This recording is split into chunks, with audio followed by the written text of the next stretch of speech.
Monsieur, bonjour et bienvenue sur Equinox Télévision pour ce nouveau numéro de votre magazine 10-12, le zénith de ce 20 juin 2018, journée mondiale des réfugiés. On pense à tous ces réfugiés camerounais qui sont au Nigeria du fait de la crise anglophone.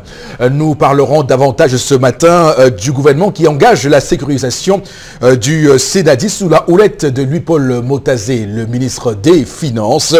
Après la traque, comme vous le savez, des fonctionnaires fictifs, place donc maintenant au Sénadi, le Centre national de développement de l'informatique qui, en réalité, assure le système informatique gestion intégrée des personnels de l'État et de la solde CJPES. Et donc, il est prévu dans les tout prochains jours le dévoilement du nom de l'entreprise chargée de cette sécurisation du Sénadi. Comme quoi, le Cameroun se met en ordre de marche pour assainir le fichier solde de l'État qui, comme vous le savez, a toujours créé d'énormes désagréments dans la gestion publique dans ce pays. Le Zénith est une émission consacrée donc au sujet qui nous intéresse avec toute une grande équipe, les soldats de l'audiovisuel qui se mettent sur le ring de boxe pour vous accompagner jusqu'à 12h. D'abord vous, Auréole Choumi, bonjour et bienvenue. Bonjour Eric Fopoussi, bonjour à nos milliers, j'allais dire nos milliards de téléspectateurs ce matin. Des milliards, vous dites, des milliards téléspectateurs ce matin. Alors, on vous retrouve à 10h30 pour la colère d'Auréole. Une colère auréolée, comme toujours, d'expressions magnifiques et magiques, comme vous savez le faire, à travers votre lecture de ce qui se passe, mais un coup de gueule davantage, des choses qui ne marchent pas. Surtout que le Cameroun, très souvent, a envie de se positionner comme une exception planétaire, quand même à le dire certains. Il est donc de bon ton de dénoncer un certain nombre de mots, un certain nombre de tares Tout à fait. Qui freinent l'avancement de cette République et qui ne participent pas véritablement à le positionner au devant de la scène comme étant un modèle. Quand vous prenez l'exemple du Rwanda, quand vous prenez des pays comme la Côte d'Ivoire, 10 ans de guerre civile en Côte d'Ivoire, le Nigeria avec la guerre du Biafra, et aujourd'hui, vous avez le Cameroun qui n'a jamais connu de guerre, à proprement parler, en dehors de la guerre de Bakassi, qui était une sorte de dispute frontalière entre le Nigeria et le Cameroun. Mais aujourd'hui, vous retrouvez quand même le Cameroun comme étant un des derniers pays sur la planète Terre.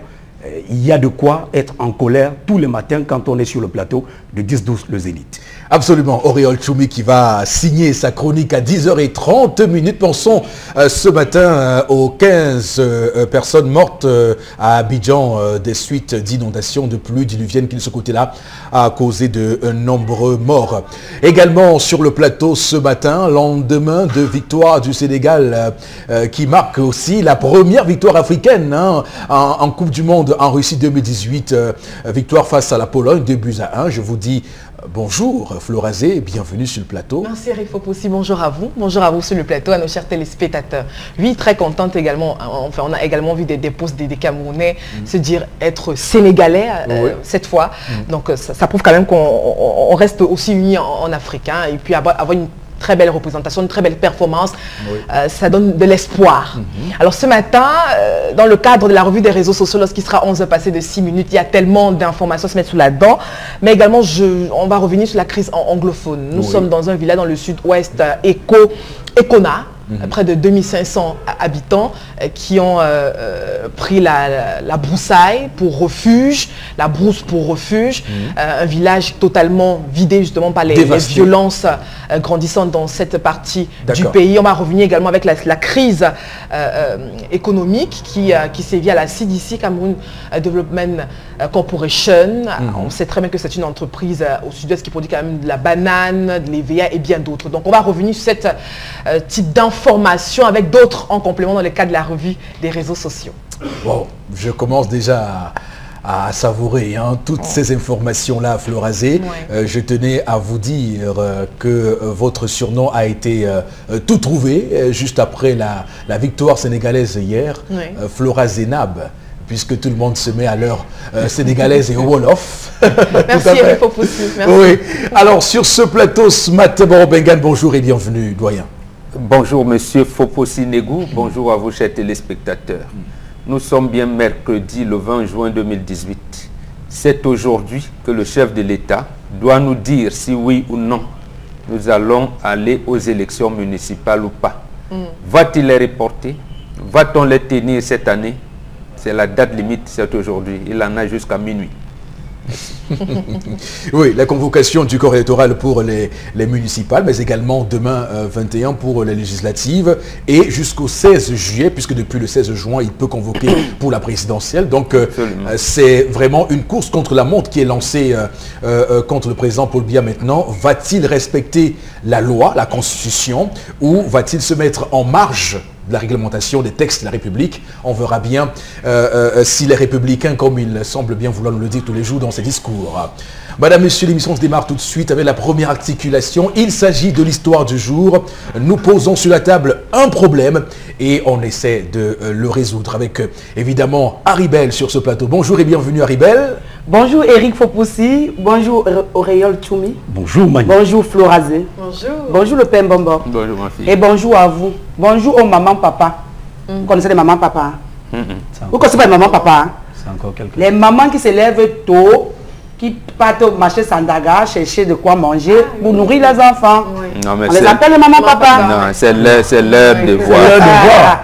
Ah non, non. Mais elles sont très braves. Elles sont très Elles sont braves. très Oui, braves. elles sont Chapeau, leur- mesdames. Elles Dans la sont pluie, braves, mais c'est sous leur le travail. soleil. Ouais. Elles bâchent les casiers, les cajots de tomates Tomates. sur la moto Ouais. pour aller vraiment chercher de Merci, quoi Haribel. manger. Merci. Merci beaucoup Flora. Non, je pense à vous. Maintenant, c'est l'histoire, non, Eric? Oui, c'est l'histoire. C'est toujours l'histoire d'une femme. C'est grave dans son foyer. Nous sommes, c'est la période des vacances, non? Il reste 2 mois et demi, n'est-ce pas? Hein? Qu'est-ce que son mari a dit? Son mari a dit que, madame, fais les bagages, tes bagages et ceux des enfants, vous partez au village. Au village, passer les 2 mois qui restent avec maman, donc sa mère à lui. La femme a dit, qu'est-ce que tu dis là? Que moi, j'ai laissé les enfants, je rentre ou je reste avec les enfants. Il a dit, tu restes avec les enfants. Donc, il fait les 2 mois. Elle doit aller faire 2 mois de vacances avec les enfants. Elle a dit, non, je ne peux pas te laisser et aller faire 2 mois au village. Mieux, je m'en vais, je laisse les enfants passent les vacances avec leur grand-mère et moi, je rentre rester avec toi. Il dit non, et que tu me vois chaque jour. Moi, je préfère que tu ailles au village parce que tu es mieux placé pour prendre soin des enfants là-bas. Maman est déjà fatiguée et tout. Elle dit, ou alors, si tu n'es pas d'accord, on reste, les enfants n'y vont pas en vacances et on reste, moi je ne bouge pas parce que moi je ne peux pas te laisser et aller faire 2 mois au village. Voilà le problème, c'est très grave dans son foyer, Eric, parce qu'elle refuse d'aller passer 2 mois de vacances au village et laisser son mari à la maison. Et elle a demandé vos conseils. Alors, de prime abord, on serait tenté de tout de suite apporter une réponse cinglante et précise à cette femme en lui disant qu'elle a désobéi à son mari, qu'elle est sous le coup d'une désobéissance conjugale et qu'à ce titre, elle mérite toutes les condamnations, toutes les sentences de la terre. Mais attention, attention, le problème est plus complexe que ça parce qu'on doit bien comprendre quels sont les tenants et les aboutissants d'une telle décision de cette dame. Pourquoi refuse-t-elle d'aller passer 2 mois au village comme l'intime ou comme le demande son mari? Alors, Boro Bengan, j'aimerais tout de suite vous poser la première question parce que on a toujours dit que l'homme est le chef de famille, c'est lui qui décide, c'est lui qui a le temps, c'est lui qui décide de ce que le couple doit prendre comme chemin. Alors, dans cette histoire, que doit-on comprendre de la réaction de la dame? D'abord, quand vous tenez les propos que vous venez de tenir, les femmes ont l'impression que c'est une dictature. En fait, il faut dire que l'homme encadre son foyer en veillant sur les directives qui sont implémentées depuis la nuit des temps, depuis que l'humanité existe. D'accord. Et donc l'homme contrôle la situation de son terrain. Mais quand vous le dites, on va dire que oui, le commandant a dit que je sais, bon, vous savez, c'est des siècles après siècles, le langage change et ça... Doit-on rougir, rougir de ce que l'homme soit le chef de famille et que comme chef... Non, je veux dire qu'il faut qu'on s'entende sur les termes. D'accord. Ouais. Donc, dire comme ça, c'est pas bon. Il faut dire plutôt que la femme, elle a tendance à ne pas savoir pourquoi elle est allée en mariage. C'est elle qui ne connaît pas. Justement, c'est pour ça qu'il faut faire attention aux termes que vous utilisez. Donc, la femme doit éduquer les enfants. L'instruction, c'est autre chose. C'est l'école où on fait tout. Oui. C'est la femme qui éduque ses enfants. Et donc, on imagine mal que les enfants soient au village sans elle.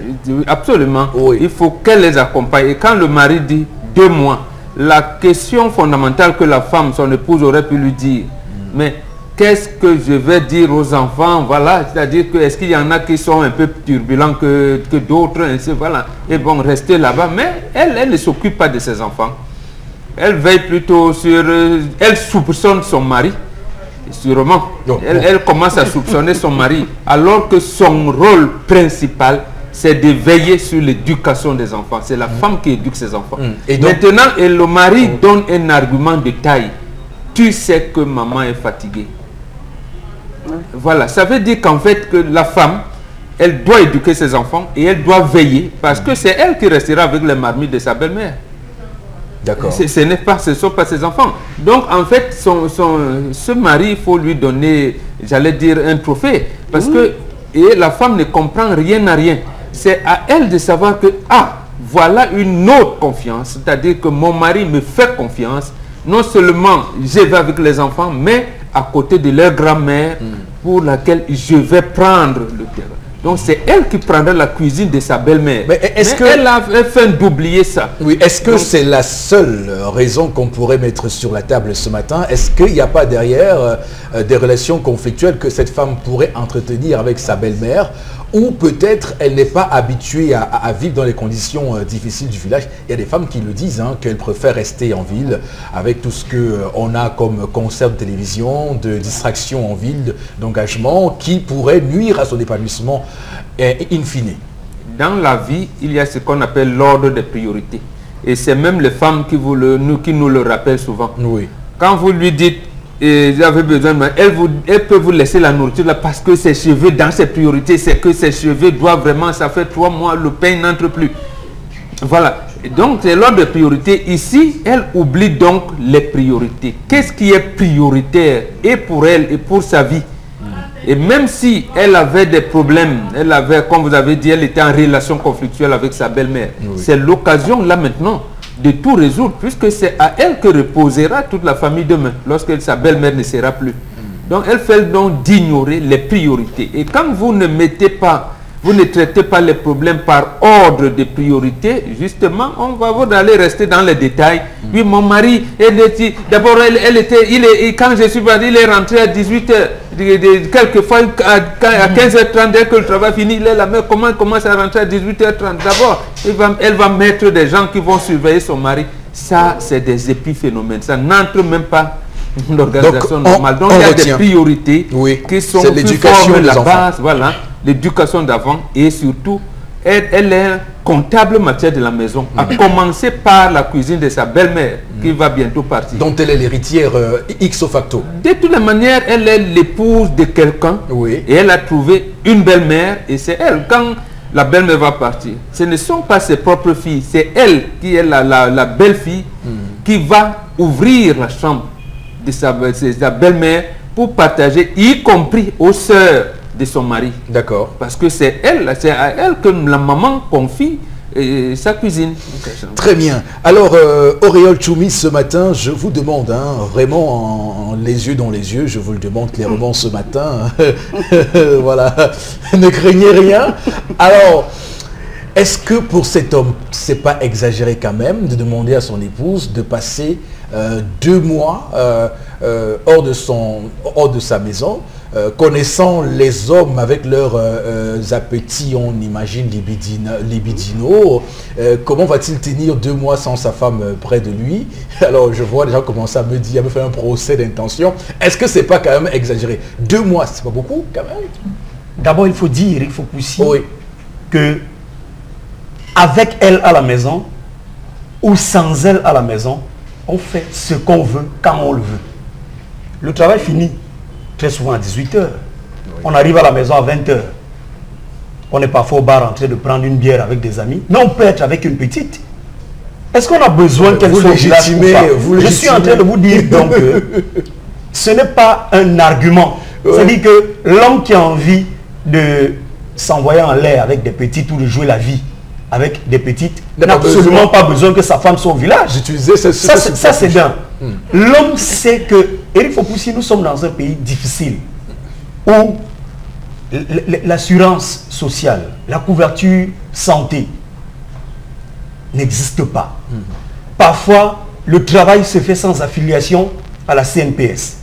Donc l'homme vit au quotidien une sinistrose et voudrait profiter de 3 mois où il laissera ses enfants avec sa mère et son épouse, où il sera libre de tout mouvement, pour essayer de capitaliser, parce que c'est la période la plus stressante de l'année, puisque les rentrées scolaires arrivent. À partir du mois d'août, monsieur, tous les hommes stressent. Les bars se vident, parce que les cahiers sont là, les sacs de classe sont là, les scolarités sont là, il faut tout payer. Maintenant, je ne comprends pas que, aujourd'hui, et tout ça, c'est nouvelas. C'est nouvelas. Parce que nous avons grandi dans des familles où obligatoirement, dans les années 90, les pointages des chauffeurs, c'était à la période des vacances. Les mamans allaient nous laisser au village. C'est vrai qu'elles restaient parfois 1 mois et elles remontaient à Douala parce que pour la plupart, elles étaient des commerçantes. Mais si un monsieur lui dit, va faire 2 mois, d'abord, ça prouve qu'elle ne travaille pas. Et une femme qui ne travaille pas, je ne sais pas si au village il n'y a pas la télé, parce que son problème principal, ces nouvelles-là, c'est qu'elle se dit qu'elle ne va plus pouvoir regarder ses séries, et qu'elle ne va plus pouvoir contrôler son mari. Mais vous ne pouvez pas contrôler votre mari. C'est l'occasion d'emmener les enfants se ressourcer. C'est ça les vacances. Les enfants n'ont pas passé les vacances à Douala dans le même environnement dans lequel ils ont passé une année entière. C'est pourquoi le phénomène de tourisme existe.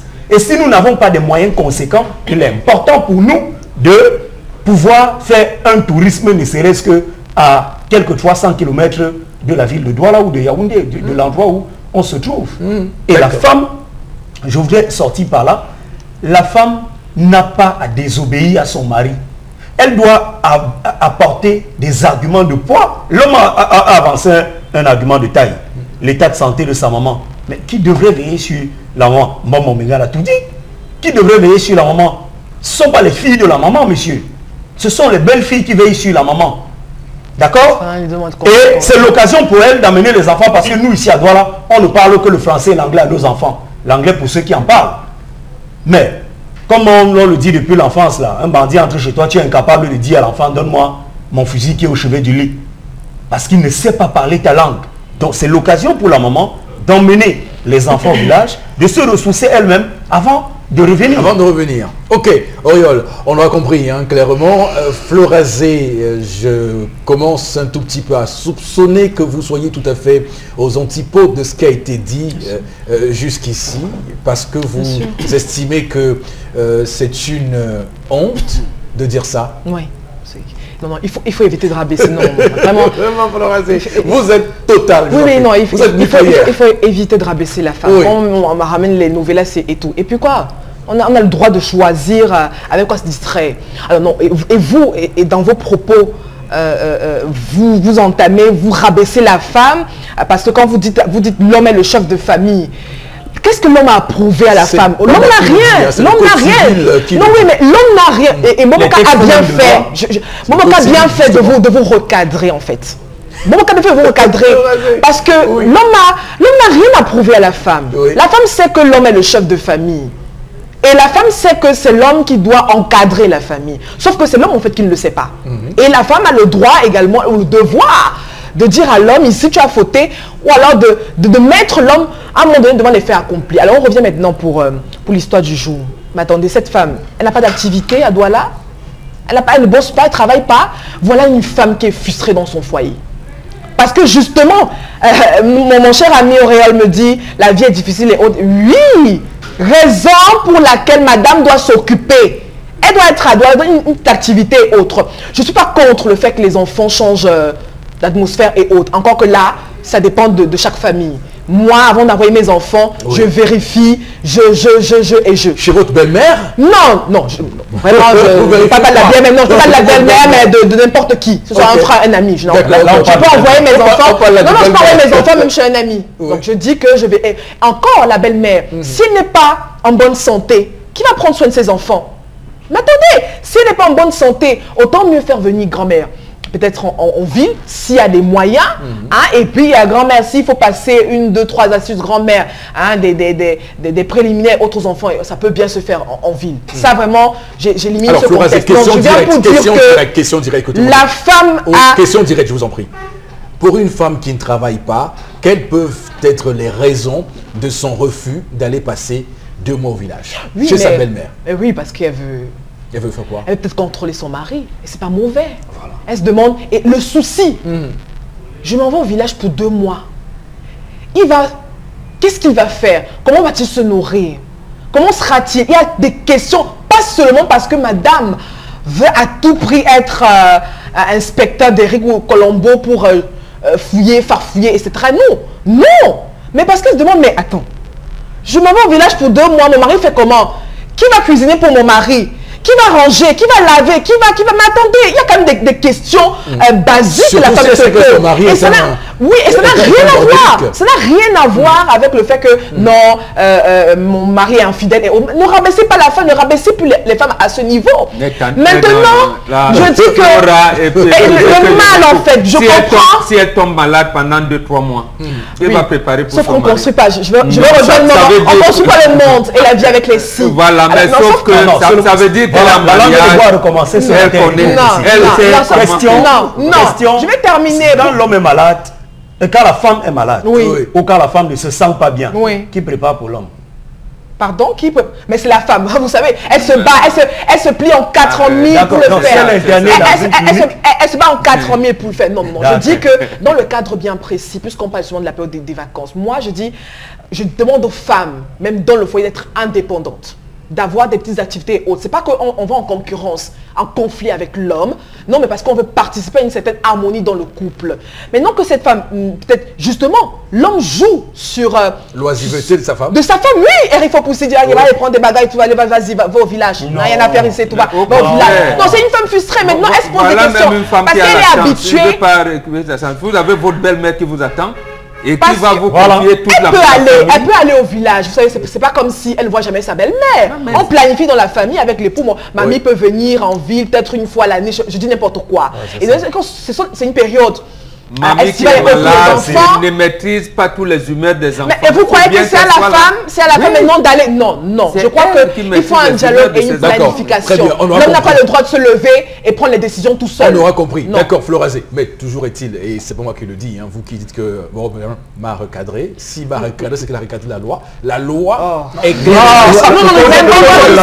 Le code de la famille au Cameroun est clair. L'homme est le chef de famille. C'est clair. Ça ne fait d'aucune contestation. Mais la femme le sait. On est dans la vie de couple, famille. La femme le sait. L'homme n'a rien à prouver à ce niveau. La femme le sait. Donc l'homme n'a pas besoin de développer une certaine force physique, mentale et autre. L'homme ne cherche à rien prouver. On dit simplement que, soyons d'abord d'accord que l'homme est le chef de famille. Maintenant, je dis, je suis d'accord avec toi. Je suis d'accord avec toi, la femme devrait être indépendante. Mais si cette indépendance-là se traduit par je fais ce que je veux. Là, vous désorientez mes propos. Ça devient du je crois que les téléspectateurs, parce que je dis que lorsque vous avez passé une année entière, on ne devrait même pas vous le dire. C'est-à-dire qu'à partir d'avril, la femme doit déjà commencer à dire à l'homme, chou, j'espère que tu prépares déjà l'argent de transport. Parce que on donne les bulletins le 3 juin. On donne les bulletins le 3 juin et le 4, je pars au village avec les enfants. Pour elle-même, c'est un repos. Absolument. Pour elle-même, c'est un repos. D'accord. Je crois qu'il faut inclure toutes les familles, et toutes les femmes. Merci à tous les deux. Merci beaucoup à tous les deux. On va poursuivre parce que Haribel n'a encore rien dit. Bien sûr. On a parlé. Beaucoup même, mais Haribel n'a rien dit jusqu'ici. Alors qu'est-ce que tu dis ce matin, Haribel, de cette femme et de cet homme? Elle est en train de faire faux. Ok. Ouais, excusez-moi les femmes. Parce que c'est une... C'est à Florazé qu'il faut dire ça. Oui, Florazé, excuse-moi. Je suis une femme, je suis une mère d'enfant. Si j'ai un mari qui me demande d'aller au village, passer 2 mois avec sa maman, vraiment, ça veut dire que je suis une femme très heureuse. Surtout si je ne travaille pas. Voilà, si je ne travaille pas. Oui, dans l'histoire, cette femme ne travaille pas. Oui, mais c'est un piège. Dans l'histoire, cette femme ne travaille pas. C'est déséquilibré. Quand ton mari t'envoie en vacances, c'est pour lui permettre de faire les économies, pour qu'à la rentrée, il puisse dégainer de l'argent facilement. Parce que déjà au village, il y a la banane réchauffée, il y a le réchauffé chaque matin. Il y a le champ. Il y a le champ. Il y a le champ et c'est la période où il y a le champ. Vous parlez du... Les arachides, le maïs Je vous promets qu'il y a des familles qui peuvent pas aller dans leur village natal. Quand toi, la femme là... C'est une faute grave. Oui, mais avec la crise... Non, oui, mais attends, Flora, il y a des conditions aussi. Non, quelles conditions? C'est elle qui doit créer les conditions pour aller au village. Florazé. À chaque fois, économique aussi pour l'éthique du pays. Alors Florazé, je vous fais une confidence. L'endroit où je me sens le mieux au monde, c'est au village. Ne déroutons pas, non, ne déroutons pas le débat. Je n'ai jamais dit ici que l'endroit où je me sens le mieux au monde. Mais monsieur Popoussi, je n'ai jamais dit un village qu'on appelle Babichois. Voilà. Je n'ai jamais dit ici qu'il ne faut pas aller au village. Non, j'adore ma contrée. J'adore ma contrée. Mais pourquoi vous plaidez pour les familles qui ne vont pas? Non, je ne plaide pour aucune famille. Je dis qu'il peut avoir des conditions. Toutes les personnes qui sont réunies et qu'on se retrouve dans son village natal. Ça n'est pas pour autant dire qu'on n'aime pas d'où on vient. Vous terminez par là, d'accord, Florazé, je vous comprends. Je tiens à recadrer les choses. Vous êtes très nucléaire ce matin. Oui. Alors, oui, Aribel. Comme je disais tantôt, toi, la femme qui refuse d'aller au village, là, tu comptes sur quoi? Soit disant que tu contrôles ton mari. Ma chérie, même étant couché derrière lui, il est en train d'écrire à une femme. Il est en train de demander la photo sexy à une femme. Il est en train de dire, je veux ta photo nue. Et elle envoie, il apprécie, il dit cool, tocos. Comment les mots. Et tu es couché derrière lui. Ma chérie, prends les enfants, va avec eux au village. Ça te fera du bien d'abord. Le froid, tu vas rentrer étant très fraîche. De deux, les enfants vont apprendre à parler leur langue maternelle. Même sans la maman. Et de trois, tu vas te former en cultivant. Si ta belle-mère fait du chant, tu vas profiter beaucoup. Il y a beaucoup d'avantages à aller passer les vacances au village. Vraiment, les femmes, arrêtons de dire que oh, je vais rester à côté de mon mari 2 mois. Et elles sont les premières à dire que, pose la question à une femme que, entre l'amour de ton mari et l'amour de tes enfants, tu choisis lequel. Elle va dire l'amour de mes enfants. Mon mari là me sert même à quoi. Et maintenant, on t'envoie au village. Et maintenant, on t'envoie au village avec tes enfants. Avec tes enfants qui sont tes amours préférés. Tu reviens. Aribel, il faut faire très attention. On va au village parce que parce qu'on veut que grand-mère, grand-père, les papiers, mamie soient avec les enfants. Parce que elle refuse. Non, elle refuse. Non, elle ne peut pas laisser son mari. La mère est avec les enfants durant toute une année, toute une vie. Non, il faut. Il n'y a que 2 mois. Vous prenez 2 mois. On ne voit pas des enfants. Attendez, créer d'autres occasions aussi. N'attendez pas que parce que grand-mère est malade, il faut créer d'autres occasions. Non, ce sont les vacances. Elle doit profiter. En principe, chacun doit aller au village pendant les vacances. C'est tout. Et les enfants doivent être en même les femmes qui travaillent devraient organiser. Je voudrais bien, mais je ne peux pas. Économique du village. Je voudrais bien, mais je ne peux pas. Qu'est-ce qu'on fait? À ce moment, on développe l'économie. Vous qui travaillez, vous envoyez les enfants au village. Mais oui, je suis tout à fait d'accord. Elle doit aller automatiquement. Et le genre de femmes comme les Flora, c'est le genre quand elle arrive au village, même ne serait-ce que pour un week-end, pour un deuil, en rentrant, la malle arrière de sa voiture est chargée. Voilà la période où on dit donc va aider la mère, à sortir les célestes. Le maïs au champ, Franchement, merci beaucoup parce que et c'est vrai. Puisque j'envoie des livres aussi tout le temps, du poisson fumé et autres. Alors Flora, je reste sur vous d'ailleurs pour vous demander de nous envoyer quelques messages à l'antenne de nos téléspectateurs de ce matin. C'est bien donné Auréole, franchement. Moi, en train de m'identifier, je reste également moi-même aussi. Le temps d'avoir quelques réactions aussi. Il faut également rappeler aux téléspectateurs de ne pas appeler sur ces contacts, mais qu'ils peuvent aussi réagir sur notre page Facebook. D'accord. Alors, je vais... alors, il y a une réaction qui dit que la femme ne se plaint pas pour rien. Je l'ai lu. La femme ne se plaint pas pour rien. Donc, si elle se plaint, ça veut dire que son mari est infidèle. Et puis quoi? Bon, je reviens. Et puis quoi? Il est infidèle et puis quoi? Autre réaction ce matin. Je n'arrive pas. Contrôlez toujours vos maris. Il faut leur dire de ne pas appeler sur ces numéros. C'est peut-être elle qui a des problèmes avec ses amants. Ce n'est pas facile de contrôler. Parce qu'elle ne veut pas les laisser. Voilà, tout à fait. Bon, non, là, je ne permets pas l'autre là. Non, mais c'est vrai je que ne permets pas l'autre là. Et comment cela a pu nous échapper? Ah, oui, tu partages la ça peut être une possibilité. Tous les enquêteurs vous disent on épluche toutes les pistes. Sûrement qu'elle a un amant, un amoureux en ville.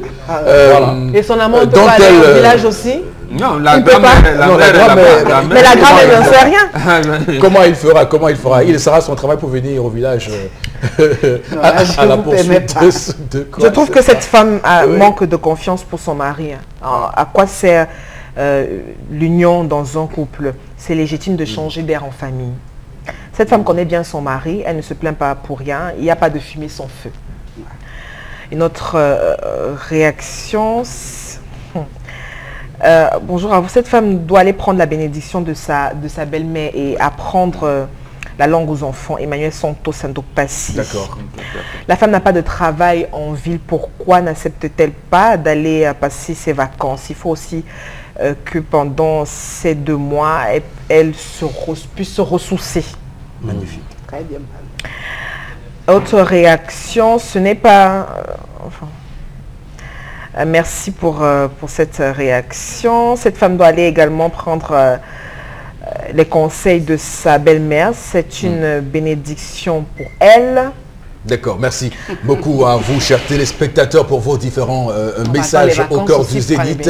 Et je rejoins, pour boucler la boucle, Florazé sur un point essentiel de ce qu'elle a développé ce matin, pour donner un tout petit peu raison à cette femme qui, parce que qu'est-ce qu'on en sait, peut-être qu'elle maîtrise, elle sait comment est son mari. Son mari peut être quelqu'un de très désordonné, quelqu'un qui ne maîtrise pas 2-3 choses à la maison, et elle craint pour sa sécurité à la maison, si elle n'est pas là. Donc ce n'est pas... Il y a des hommes qui ont de la peine à vivre sans une femme. Hein. On ne met pas de bénédiction. La belle-mère donne la bénédiction le départ. Vraiment, c'est quand il y a union, elle a donné la bénédiction, donner ses données. Il y a pas notre demi-bénédiction et autres. Avec des femmes qui disent je m'en fous des belles-mères. Alors, merci beaucoup à vous sur ce plateau. Jésus a passé sa vie à bénir ses disciples. Après sa mort, il est revenu les bénir. D'accord, merci beaucoup à vous sur le plateau. Madame, messieurs, nous sommes les soldats de l'audiovisuel. L'émission se poursuit. 10-12, le Zénith. Voici la colère d'Auréole. Choumi, à tout de suite.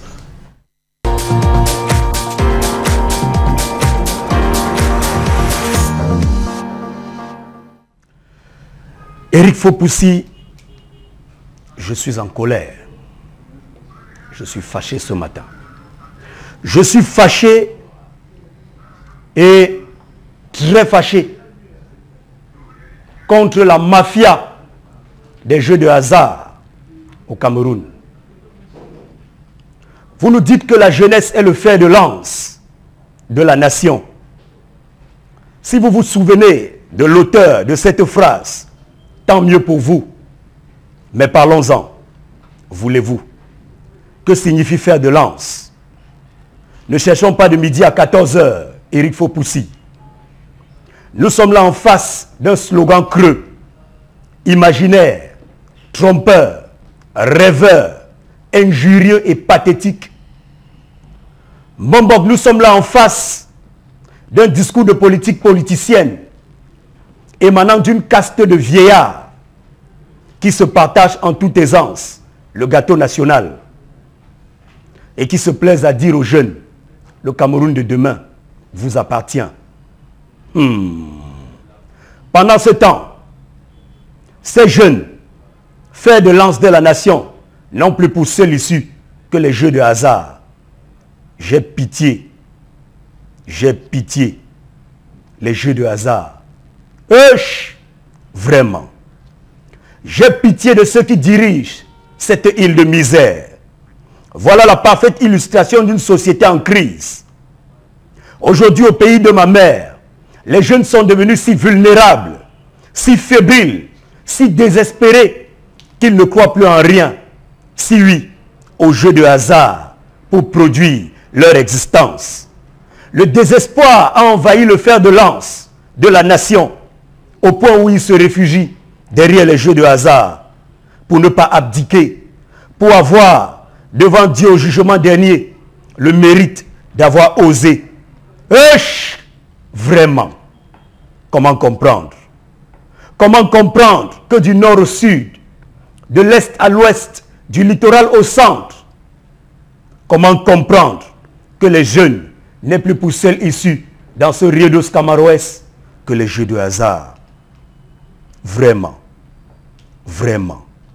Le libertinage communautaire du roi Paul Barthélemy Ier a atteint le bas-fond de la dignité humaine.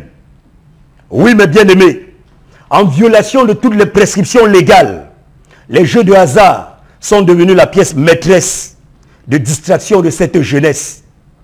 À chaque carrefour, devant les lycées, à l'entrée des camps militaires, devant une célèbre école de police à Yaoundé. Oui, à quelques mètres seulement des écoles primaires, des écoles maternelles, des IPES, entendez, instituts privés d'enseignement supérieur, un seul plat au menu, les jeux de hasard. Même jusque dans nos villages, les pièces de 100 francs ont disparu, les jeux de hasard. Wesh! Vraiment, vraiment, Cameroun, j'ai pitié.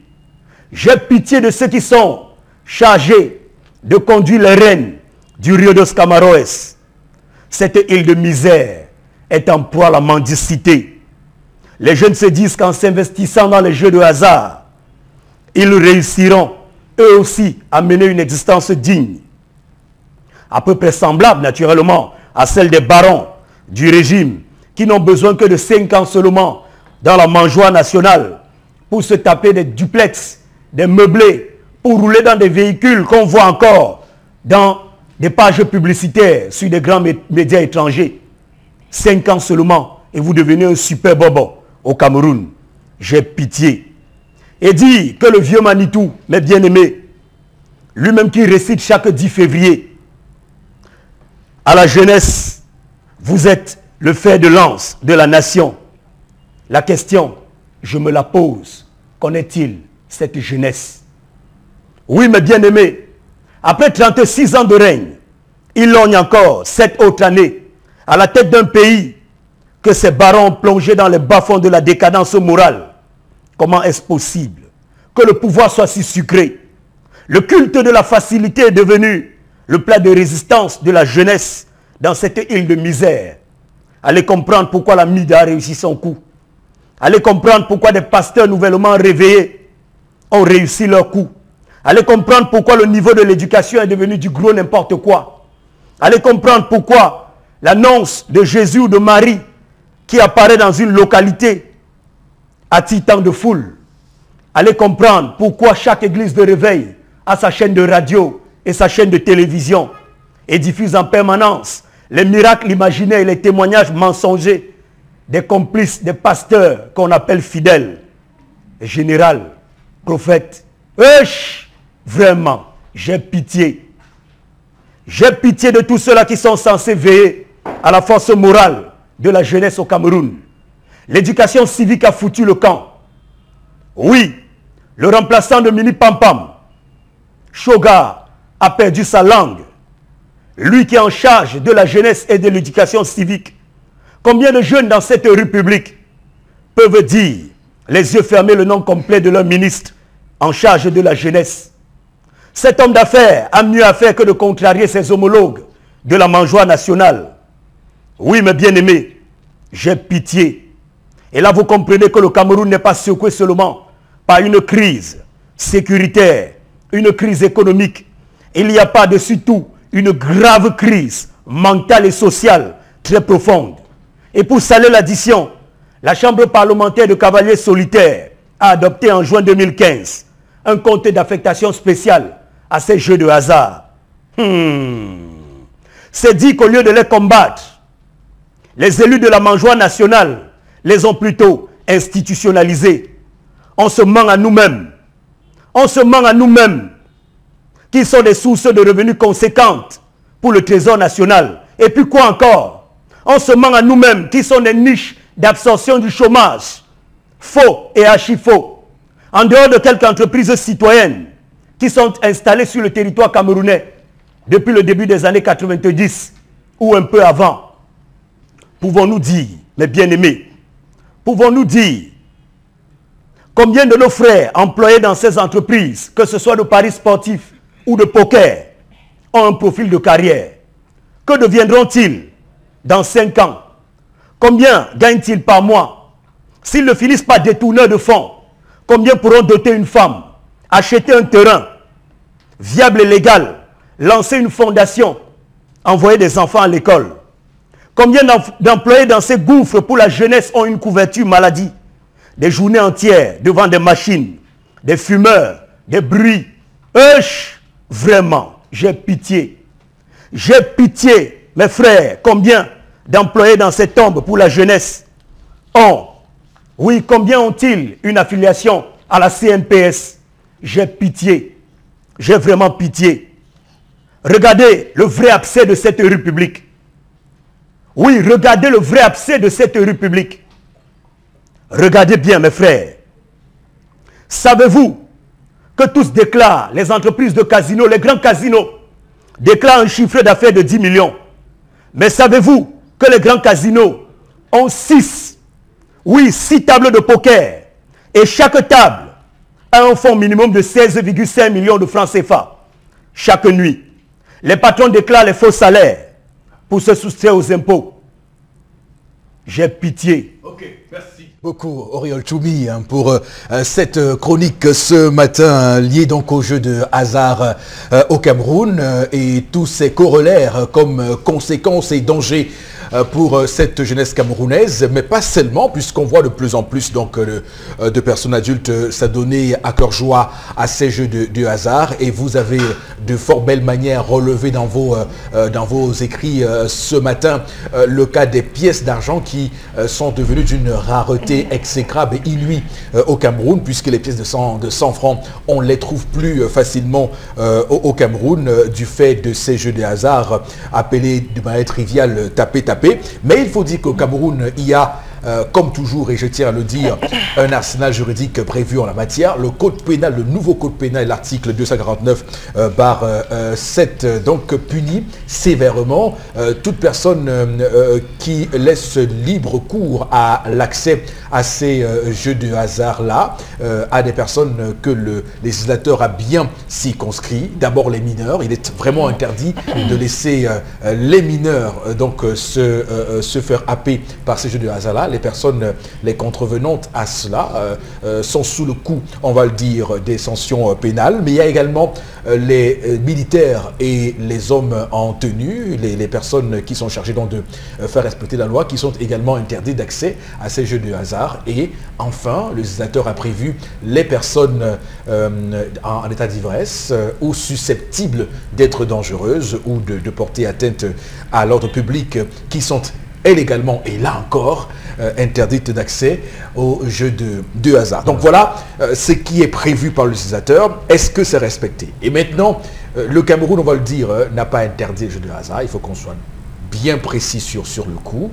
Ceux qui exercent au Cameroun le font via un contrat de concession que l'État leur octroie pour qu'ils puissent exercer légalement sur le territoire. Donc, mais on va s'appesantir ici aux dérives, puisque d'ailleurs toutes ces entreprises, lorsqu'elles font leur publicité, mettent bien en bas de l'écriteau que c'est pour les responsables et les personnes qui sont, on va le dire, en majorité civile.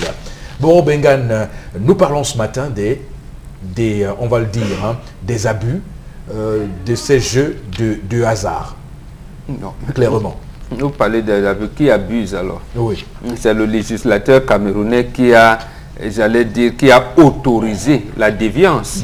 Quand vous avez parlé des hommes en tenue et vous leur interdisez d'accéder là où il y a des jeux de hasard. Mais maintenant, lorsque le législateur dit que ces jeux-là doivent se faire publiquement, mais là, il n'y a plus d'autorisation pour les hommes en tenue. Ils vont demander l'autorisation à qui? Puisque c'est public.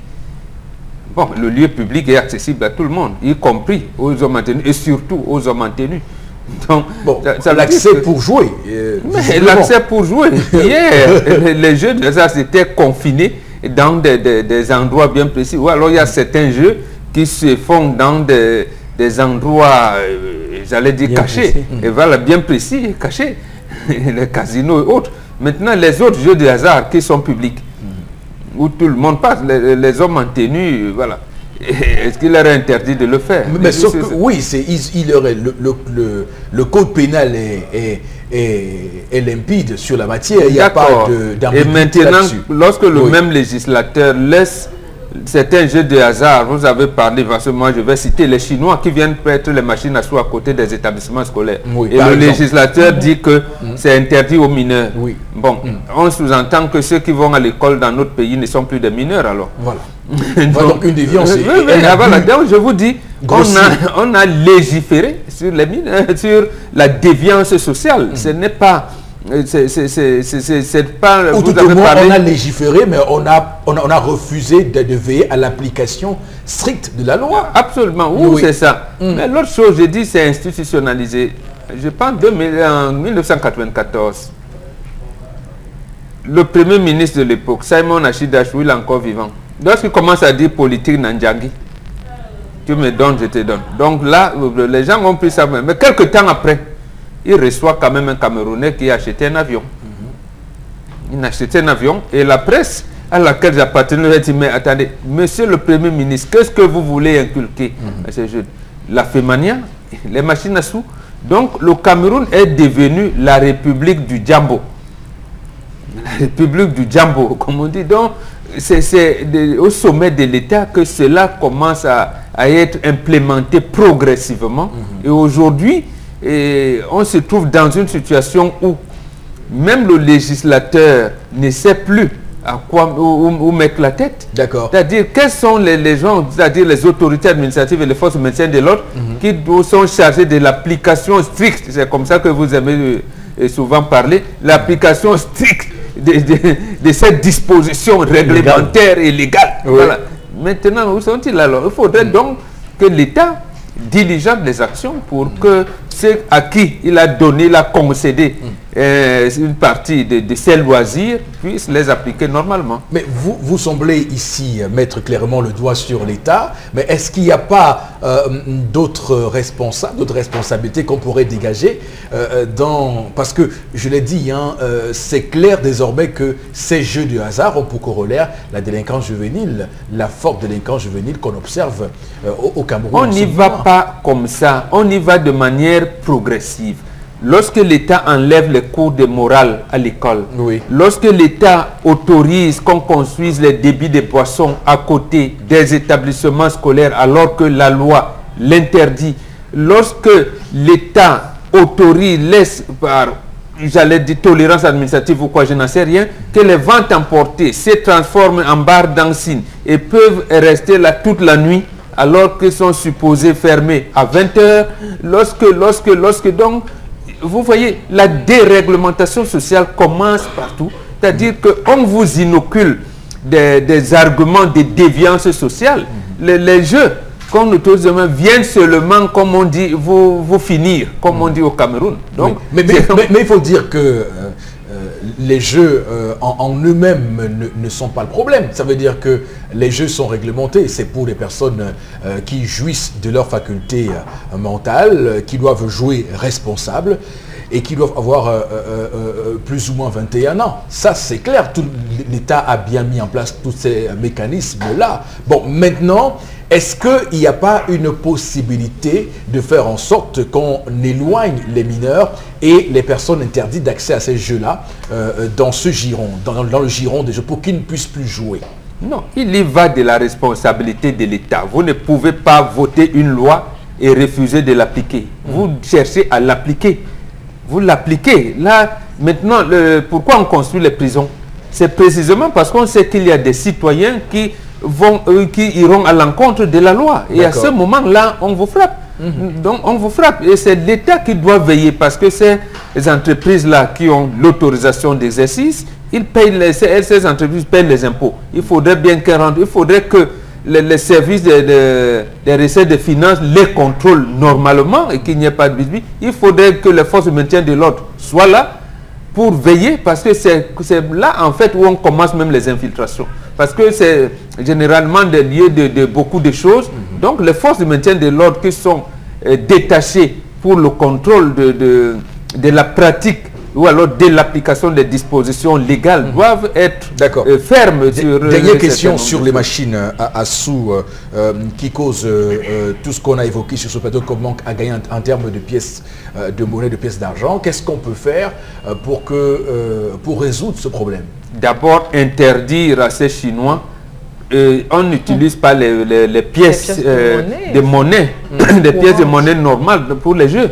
Il y a des pièces appropriées qu'on utilise pour ces machines-là. Donc, l'interdire. Et là, ça veut dire que c'est encore le législateur qui laisse faire disparaître ces pièces. Et là, on est en manque d'argent depuis au moins 8 ans aujourd'hui. Et ça ira progressivement. Et nous aurons des comptes à régler avec la BEAC demain. Donc, c'est l'État qui laisse ces désordres s'installer. Alors, quelques précisions, Auréole Choumi, sur la chronique que vous faites ce matin sur les jeux de hasard. Qu'est-ce qu'on peut ajouter à ce que vous avez dit ce matin pour mieux comprendre le sujet?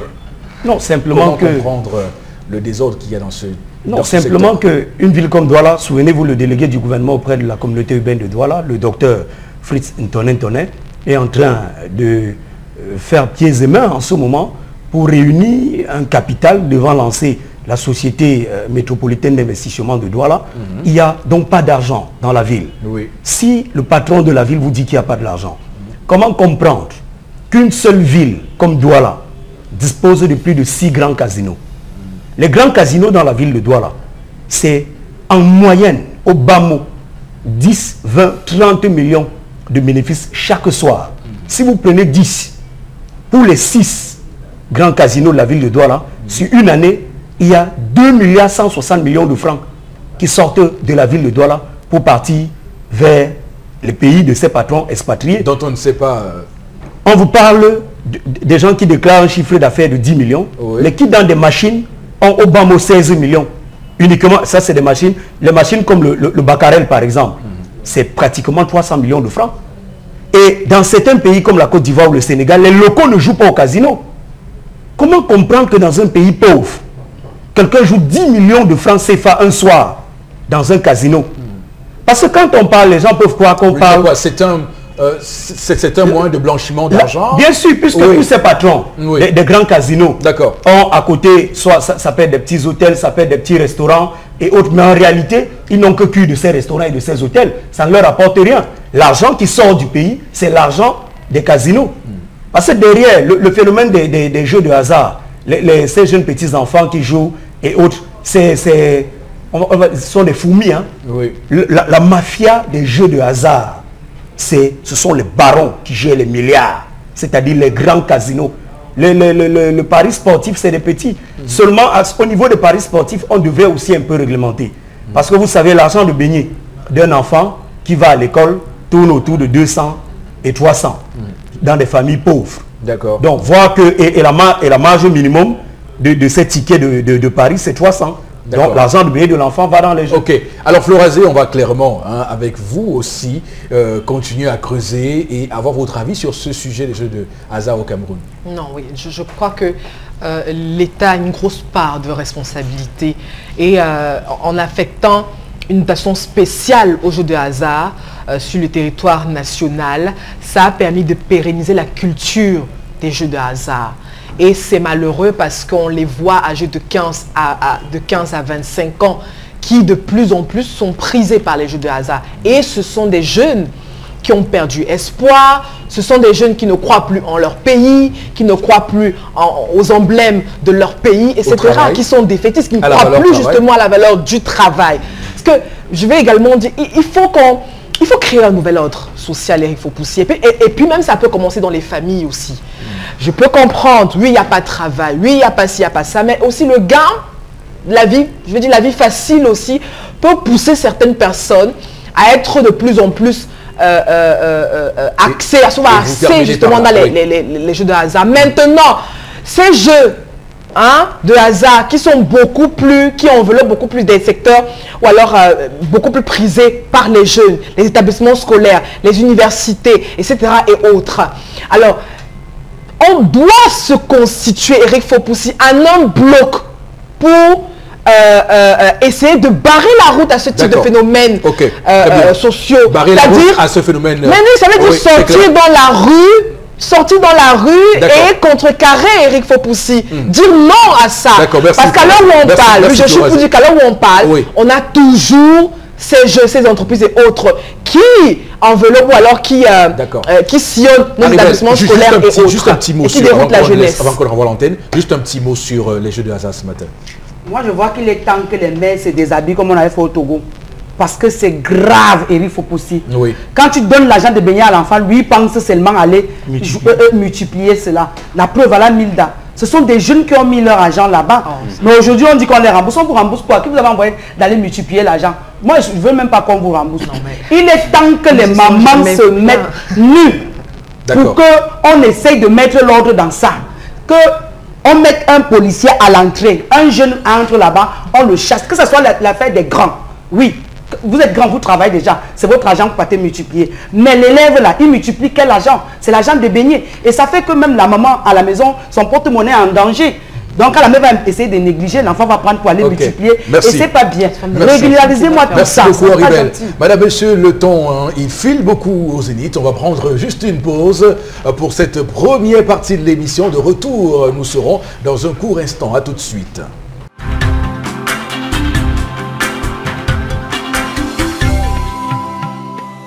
Deuxième partie de l'émission 10-12 Le Zénith. Nous sommes très heureux de vous avoir parmi nous, chers téléspectateurs, sur Equinox Télévision. La télévision qui, au-delà de l'image, vous rencontre, la télévision leader, ça vous le savez.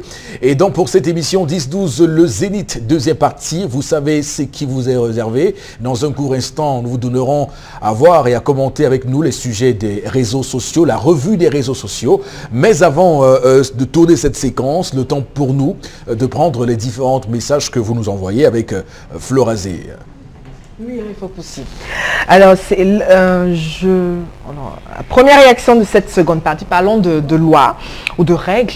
J'aimerais rappeler que ces entreprises veillent sur le bon suivi de celles-ci dans leur lieu de maison mère. Mais le problème se trouve au niveau des kiosques dans lesquels on ne vérifie plus la légitimité. Où on ne vérifie plus le gain du joueur ou l'âge du joueur qui est de 18 ans au Cameroun, dont la solution serait de disposer d'un contrôleur à chaque kiosque et de les éloigner des lieux dits éducatifs. Rectificatif, la majorité civile au Cameroun est de 21 ans.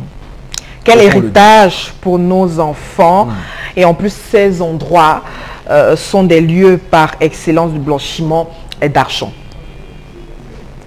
Saviez-vous que les pièces de 100 francs sont perdues parce que les Chinois ont créé le tapé-tapé et s'en vont fabriquer les bijoux avec et reviennent nous les revendre, ces bijoux en tout cas très très chers. Voilà, tout ça devant le système. Oui, tout à fait. C'est un total, je ne sais pas ce que ça signifie, flottambo au Cameroun, car les premières personnes qui mènent le tam-tam de nos jours au jeu de hasard sont des militaires. Oui, et je comprends pourquoi, parce que des policiers, des gendarmes et des jeunes. Oui, parce que quand j'ai lu la loi, l'article 249 alinéa 7 du code pénal, du nouveau code pénal, quand j'ai vu les personnes interdites d'accès au jeu de hasard et que dans ces personnes-là, on avait cité clairement les militaires et les hommes en tenue en règle générale, je me suis dit, mais pourquoi un tel acharnement sur eux précisément comme ça? Et je comprends pourquoi, parce que ça devenait un phénomène d'oisiveté pour certains et qu'il fallait visiblement arrêter. Oui. Ça se poursuit, vous n'allez pas faire comme Dieu à l'origine. Oui. Vous dites, ne mangez pas, mangez tous les fruits sauf celui-ci. C'est ça que vous mettez au milieu du jardin. Alors à la prison centrale de Newbel. Oui. À la prison centrale de Newbel, à Douala, c'est à côté. C'est-à-dire entre la prison et la mairie, c'est là-bas qu'on retrouve les kiosques de jeux. Et donc, presque tous les gardiens de prison qui veulent multiplier leur argent, qu'ils estiment déjà très petit, sont obligés de venir s'asseoir là pour faire des paris. Donc c'est également un phénomène qui montre bien la misère totale des Camerounais qui ne peuvent pas joindre les deux bouts et qui trouvent en ces jeux de hasard un reposoir, un réceptacle de toutes les frustrations financières qu'ils peuvent avoir. Dans l'espoir. Oui. Dans l'espoir que, enfin, je gagne aussi l'argent de Kamga. Alors, mais il faut dire quand même que j'ai vu des gens célébrer des gains en allant se procurer un lopin de terre, acquérir un lopin de terre ou changer sa vie. Ça existe. Ça existe. Mais ils sont combien? C'est ça le drame. Voici la Coupe du Monde. C'est la proportion qui est pour vous très minimale. Pour moi, au niveau des paris sportifs, au niveau des paris sportifs, pour moi, il n'y a même pas... il n'y a pas grand-chose là-bas. Oui. Moi, je suis au niveau des grands casinos. Vous comprenez un peu.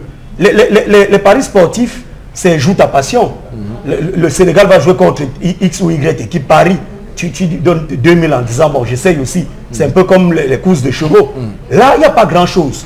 Mais les grands casinos, qui brassent des millions. Qui brassent des milliards. On dit qu'en une nuit, une personne vient jouer 10 millions. Les locaux ne jouent pas.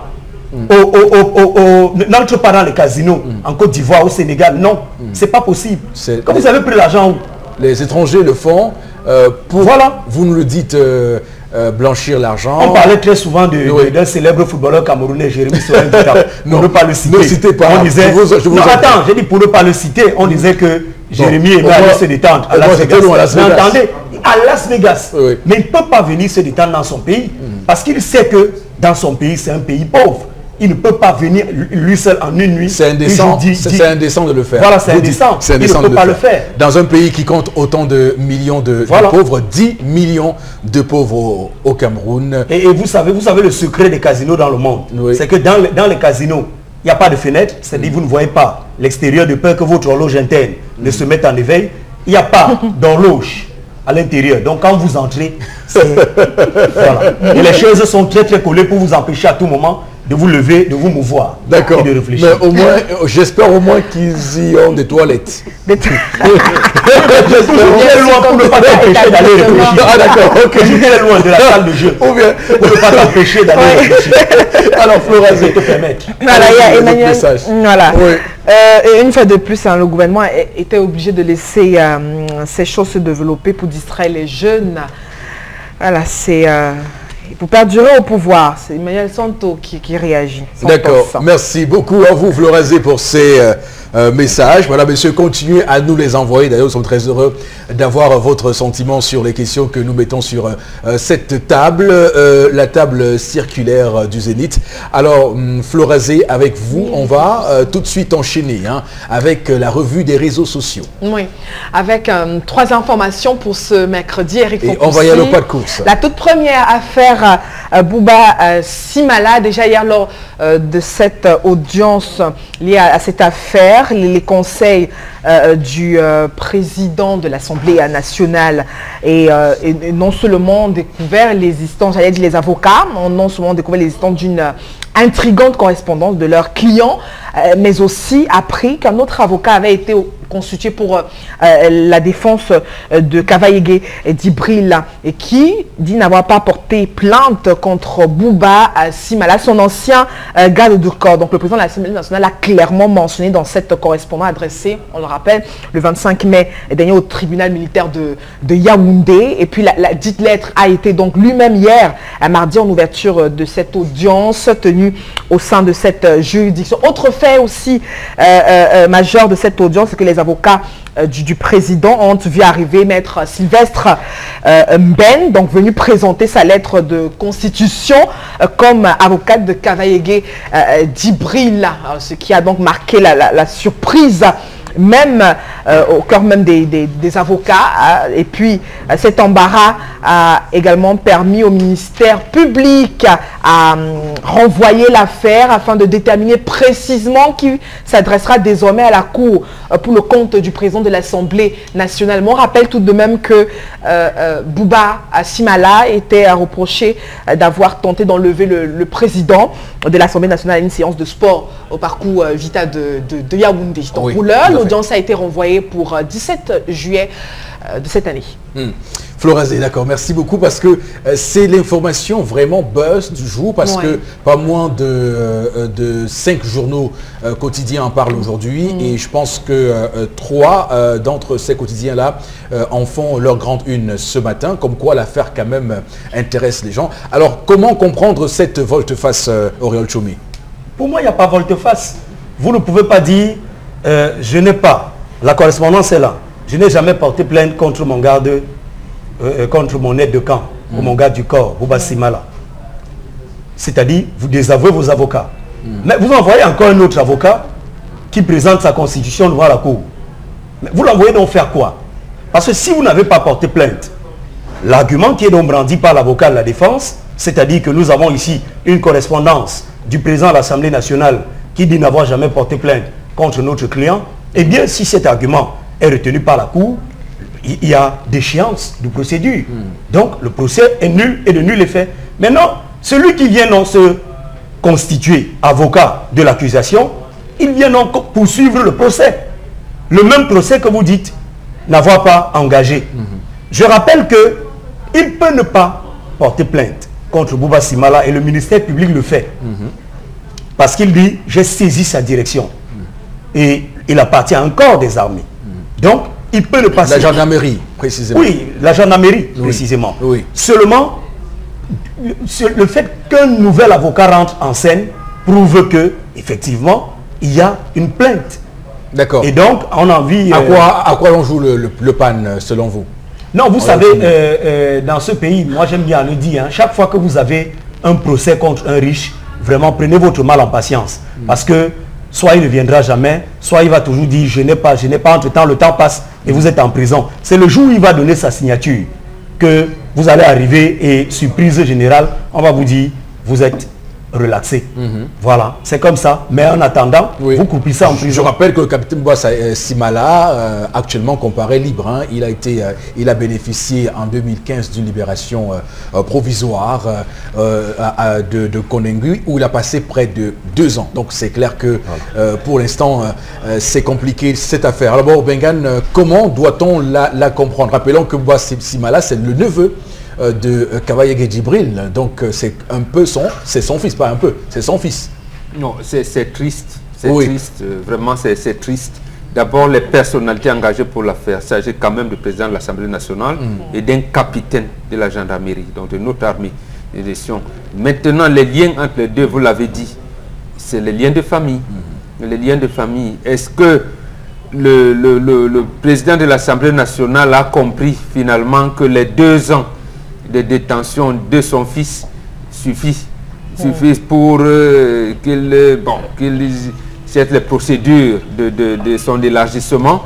Mais est-ce que la procédure utilisée alors, comme disait Auriol tout à l'heure, n'est pas bonne? Absolument. Elle n'est pas bonne du tout. Donc c'est pour ça que je dis c'est triste. Parce que une haute personnalité de la République qui accuse un officier supérieur des forces de maintien de l'ordre pour des faits aussi graves, enlèvement. Il a même, n'oublions pas qu'il avait dit qu'il était terroriste, il a dit qu'avec Boko Haram, avec un certain nombre de choses. Donc, est-ce la légèreté? Est-ce vrai? Et pourquoi on en arrive là? Pression de famille? Je n'en sais rien. Toujours est-il qu'il faudrait qu'à chaque fois, vraiment qu'on change de système dans ce pays. D'accord. C'est ceux qui nous dirigent. Oui, où les riches veulent opprimer à tous les moyens les pauvres. Je ne sais pas. Je n'exclus pas ça, mais le problème c'est que c'est qu'il y a à faire pour le nivellement moral de ce pays. Ceux qui ont la charge de nous conduire, ils ne peuvent plus. D'accord. Ils ne peuvent plus, c'est-à-dire même porter plainte contre tel ou tel par rapport aux chefs d'accusation qui sont connus. On peut les... Voilà quelqu'un qui a passé 2 ans et après, figurez-vous qu'après, on dise soit que le procès est annulé ou alors que non, il n'avait pas voulu.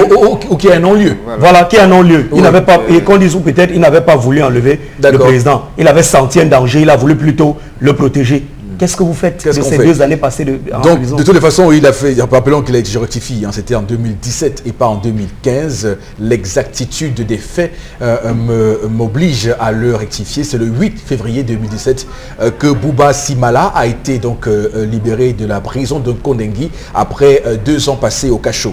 Alors, Haribel, Kavaye Djibril, qu'est-ce qu'il cherche, qu'est-ce qu'il recherche avec cette histoire de « j'ai pas porté plainte ». Mais il a compris après que c'est son fils, que ce n'est pas bien. Et peut-être il a aussi compris que les insolations derrière en train de le pousser pour pouvoir salir le nom de la famille. Tu vois, Eric, et c'est pour cela qu'il est revenu au meilleur sentiment. Il a dit, ça va, je laisse tomber. Comme vous voulez me détruire, vous voulez détruire ma famille, je ne vous permets pas. La sorcellerie, ce n'est pas un métier. Je ne sais pas pourquoi vous faites trop de sorcellerie. On vous paye quand vous faites de la sorcellerie. Laissez quelqu'un avec son enfant, c'est son fils. Vous êtes venu derrière, vous avez bavardé, il a mis son fils en prison 2 ans, c'est beaucoup. Il est malé. Oui, vous dites que Bouba est quoi dans la mer? Oui, capitaine de gendarmerie. Beaucoup de pertes comme ça, 2 ans en prison. Ouais. Quitter derrière eux, la sorcellerie, ce n'est pas un métier. Kavaye, je t'apprécie, je te dois une bière. Non, tu ne bois pas la bière. Je te dois une bouteille de whisky pour ton geste. Les gens vont raconter que tu veux faire comme ça, tu veux faire comme ça. Si non, tu il boit le jus et le j'ai un casier de jus pour toi. Les gens vont raconter, il fait comme ça, il fait comme ça. Et puis quoi te fait? Continue sur la même lancée, je suis moi d'accord avec toi. D'accord. Voilà, Florazé, la deuxième information de la revue des réseaux sociaux de ce matin. Crise anglophone au sein qui affecte également la Cameroon Development Corporation, entendez, la CDC, alors qui annonce un certain licenciement de près de 5000 employés. Et puis les conséquences socio-économiques de la crise donc dans les régions anglophones affectent notamment cette entreprise. Et puis on rappelle que c'est une macro agro-industrielle et puis la seconde plus grande en tout cas employeur après d'emploi après l'État. Donc c'est quand même énorme et puis pour cause les activités menacées par les violences en zone anglophone donc sont au ralenti et puis affectent également la rentabilité de cette entreprise. Et puis la direction a donc décidé aussi de tenir donc une réunion de crise et puis avec des syndicalistes et à juger donc la situation préoccupante. On peut avoir 5000 emplois qui sont donc menacés du fait de cette instabilité grandissante dans les régions anglophones. On rappelle également qu'on a une chute d'activité, les salaires qui peut être même revus à la baisse si la situation persiste, l'a dit la direction. Et puis la CDC, on rappelle, est une grosse industrie qui produit des produits tels que prisé, la banane, l'huile de palme, le café, le thé, bien d'autres, est basé au sud-ouest. Donc c'est quand même terrible pour les populations, bref, pour des familles qui se nourrissent encore grâce à cette entreprise. J'ai une pensée ce matin pour Peter Mafani Moussangé, vous comprendrez pourquoi dans le développement que nous ferons de cette affaire. Alors il faut dire que tout récemment, il y a eu cette note d'information qui est sortie et qui a d'ailleurs commencé à alerter les Camerounais parce que le Cameroun est actuellement en chute libre dans son exportation de bananes et les explications sont à trouver également dans le ralentissement des activités de la CDC en la matière qui, comme vous le savez, à côté du PHP, également est une grosse mastodonte du secteur. Bon, Bengan, comment doit-on comprendre cette menace qui pèse sur la CDC et ces 5000 Camerounais qui devront perdre leur emploi ou qui devraient, ça dépend d'où on se place. Non, toujours de la tristesse. Hein. Oui. Lorsqu'on disait au chef de l'État et à tous ceux qui l'entourent que le problème anglophone est le problème national, il fallait engager le dialogue dès le départ et surtout savoir qu'ils ont des revendications légitimes que le chef de l'État lui-même a reconnues. Il ne fallait pas aller très loin, il fallait apaiser les cœurs et continuer à mener le Cameroun vers l'émergence en 2035, c'est ça l'horizon qu'il avait. Donc voilà les situations déplorables qu'on aurait pu éviter. D'où l'urgence de tout de suite trouver une solution rapide à la crise pour sauver ces emplois. Auriol Choumi, votre mot là-dessus? Non, juste dire qu'il ne faut pas aussi donner l'impression que tout est rose dans ces entreprises. On a le cas du Carbab en Djombe, le centre africain de recherche sur bananiers et plantains de Djombe. Dans ces entreprises, très souvent, les employés vivent une misère qui ne dit pas son nom. Ils n'ont pas d'affiliation. Ils ont des salaires parfois très bas. des salaires parfois très bas. Donc il faudrait aussi que ces entreprises... Mais autant, mais maintenant... Mais c'est mieux que rien quand même. Hein. Non, c'est mieux que rien, mais seulement il faudrait aussi que... Puisque ces bananes-là, nous ne les mangeons pas. Nous mangeons le vrac sur le marché. Oui. Il faut qu'on soit clair là-dessus. Donc avant que de pleurer sur le sort de la CDC, il faudrait rappeler à la CDC que nous aussi, on a envie de manger de la vraie banane. On a envie de boire de la vraie huile de palme. On n'a plus envie d'aller voir Mamie Jacques au marché pour prendre le vrac. Et maintenant, ma deuxième observation sur ce sujet... Attention quand même, la crise anglophone... Oui, j'en viens donc pour dire que la crise anglophone, c'est la résultante de ce qu'il n'y ait pas eu un dialogue profond avec tous les acteurs de la vie publique et politique au Cameroun. Maintenant, forcément, il y aura des ramifications. C'est la même chose au nord. À l'extrême nord, vous voyez, tout le temps, les bergers se plaignent. C'est la même chose. Tant qu'il y a guerre quelque part, tant qu'il y a crise quelque part, tant qu'il y a des tueries, tant qu'il y a la razzia, tant qu'il y a la présence militaire quelque part, ou des personnes qui refusent de déposer les armes et de considérer qu'ils appartiennent à une république, forcément, les entreprises ne vont que perdre payer les pots cassés. Oui, c'est cynique de le dire, mais c'est la réalité. Haribel sur la CDC. J'ai mal, Eric. Quand je suis ça, j'ai beaucoup mal. Tout ce que je peux dire à la population du Sud-Ouest, c'est de baisser vraiment, laisser tomber les armes et revenir dans la paix. Voilà, ça va la CDC qui a chuté, qui est en train de chuter. Ça va bientôt, ça va entrer dans la liste de la SEMRI, de toutes les sociétés. Aujourd'hui, qu'on n'en parle même plus. Oui. Ça commence toujours comme ça. La SEMRI, je ne sais pas comment ça va commencer, mais ça n'existe plus. Puisque ça commence comme ça, on va s'accrocher, on va dire c'est la crise anglophone, c'est comme ça, et on va fermer demain. Et entre-temps, les enfants vont rentrer au quartier, les employés, non. Le chômage va s'installer au quartier et le vol va s'aggraver. S'il vous plaît, baissez les armes, revenons dans la paix. C'est la paix est la meilleure clé. D'accord. Vous avez parlé de la SEMRI, j'aimerais passer le bonjour à tous ceux qui nous regardent de Yagua, c'est l'extrême nord du Cameroun. Florazé, la troisième information, je vous en prie. Alors la troisième information, il faut aussi qui fait le bas, c'est l'information liée aux réseaux sociaux et puis aux gendarmes. Puis les gendarmes sont donc sommés par le CED d'abandonner l'usage des smartphones, bref, tout ce qui est opération des réseaux sociaux, en tout cas sur le terrain. C'est un traitement interdit maintenant. C'est une mesure qui vise donc à réduire les publications faites par les forces de maintien de l'ordre à travers les réseaux sociaux et aussi par souci de confidentialité. Il est donc désormais interdit aux gendarmes l'usage des téléphones Android, surtout dans toute situation d'engagement opérationnel.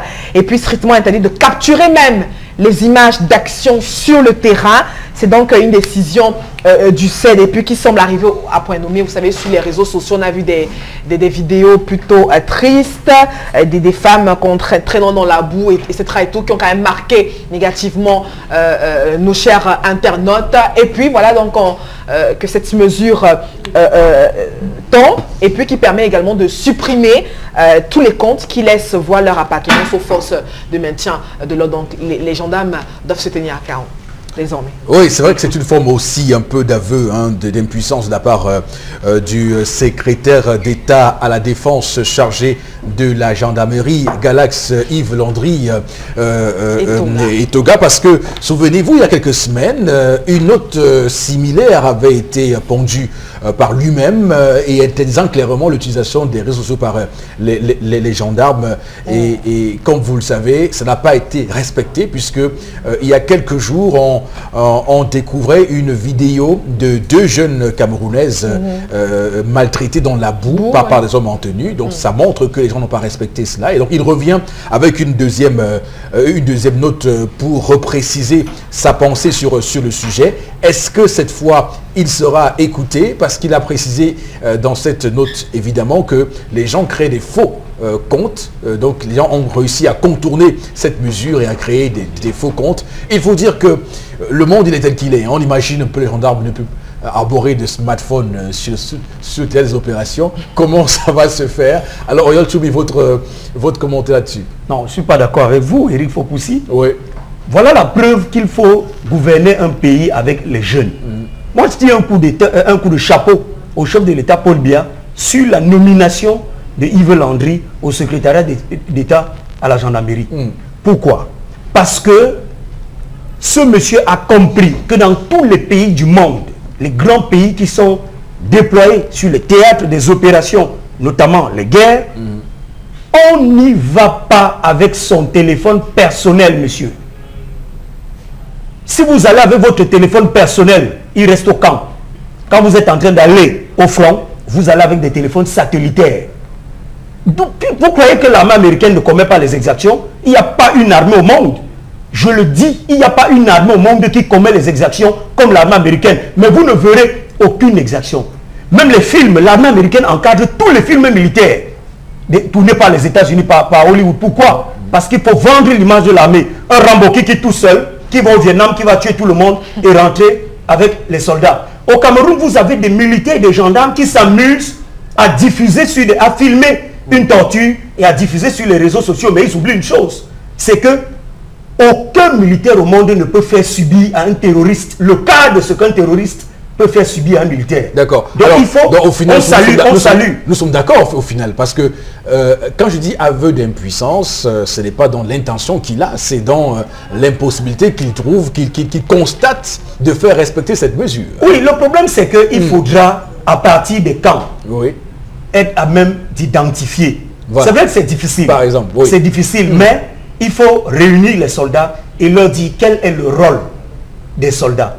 Quand tu vas en guerre avec un camarade et qu'on le tue, naturellement, tu as envie de te venger, mais tu ne devrais pas filmer et diffuser. Et donc, Yves Landry Toga est dans son rôle. Je lui tire un coup de chapeau. Merci, monsieur le secrétaire d'État.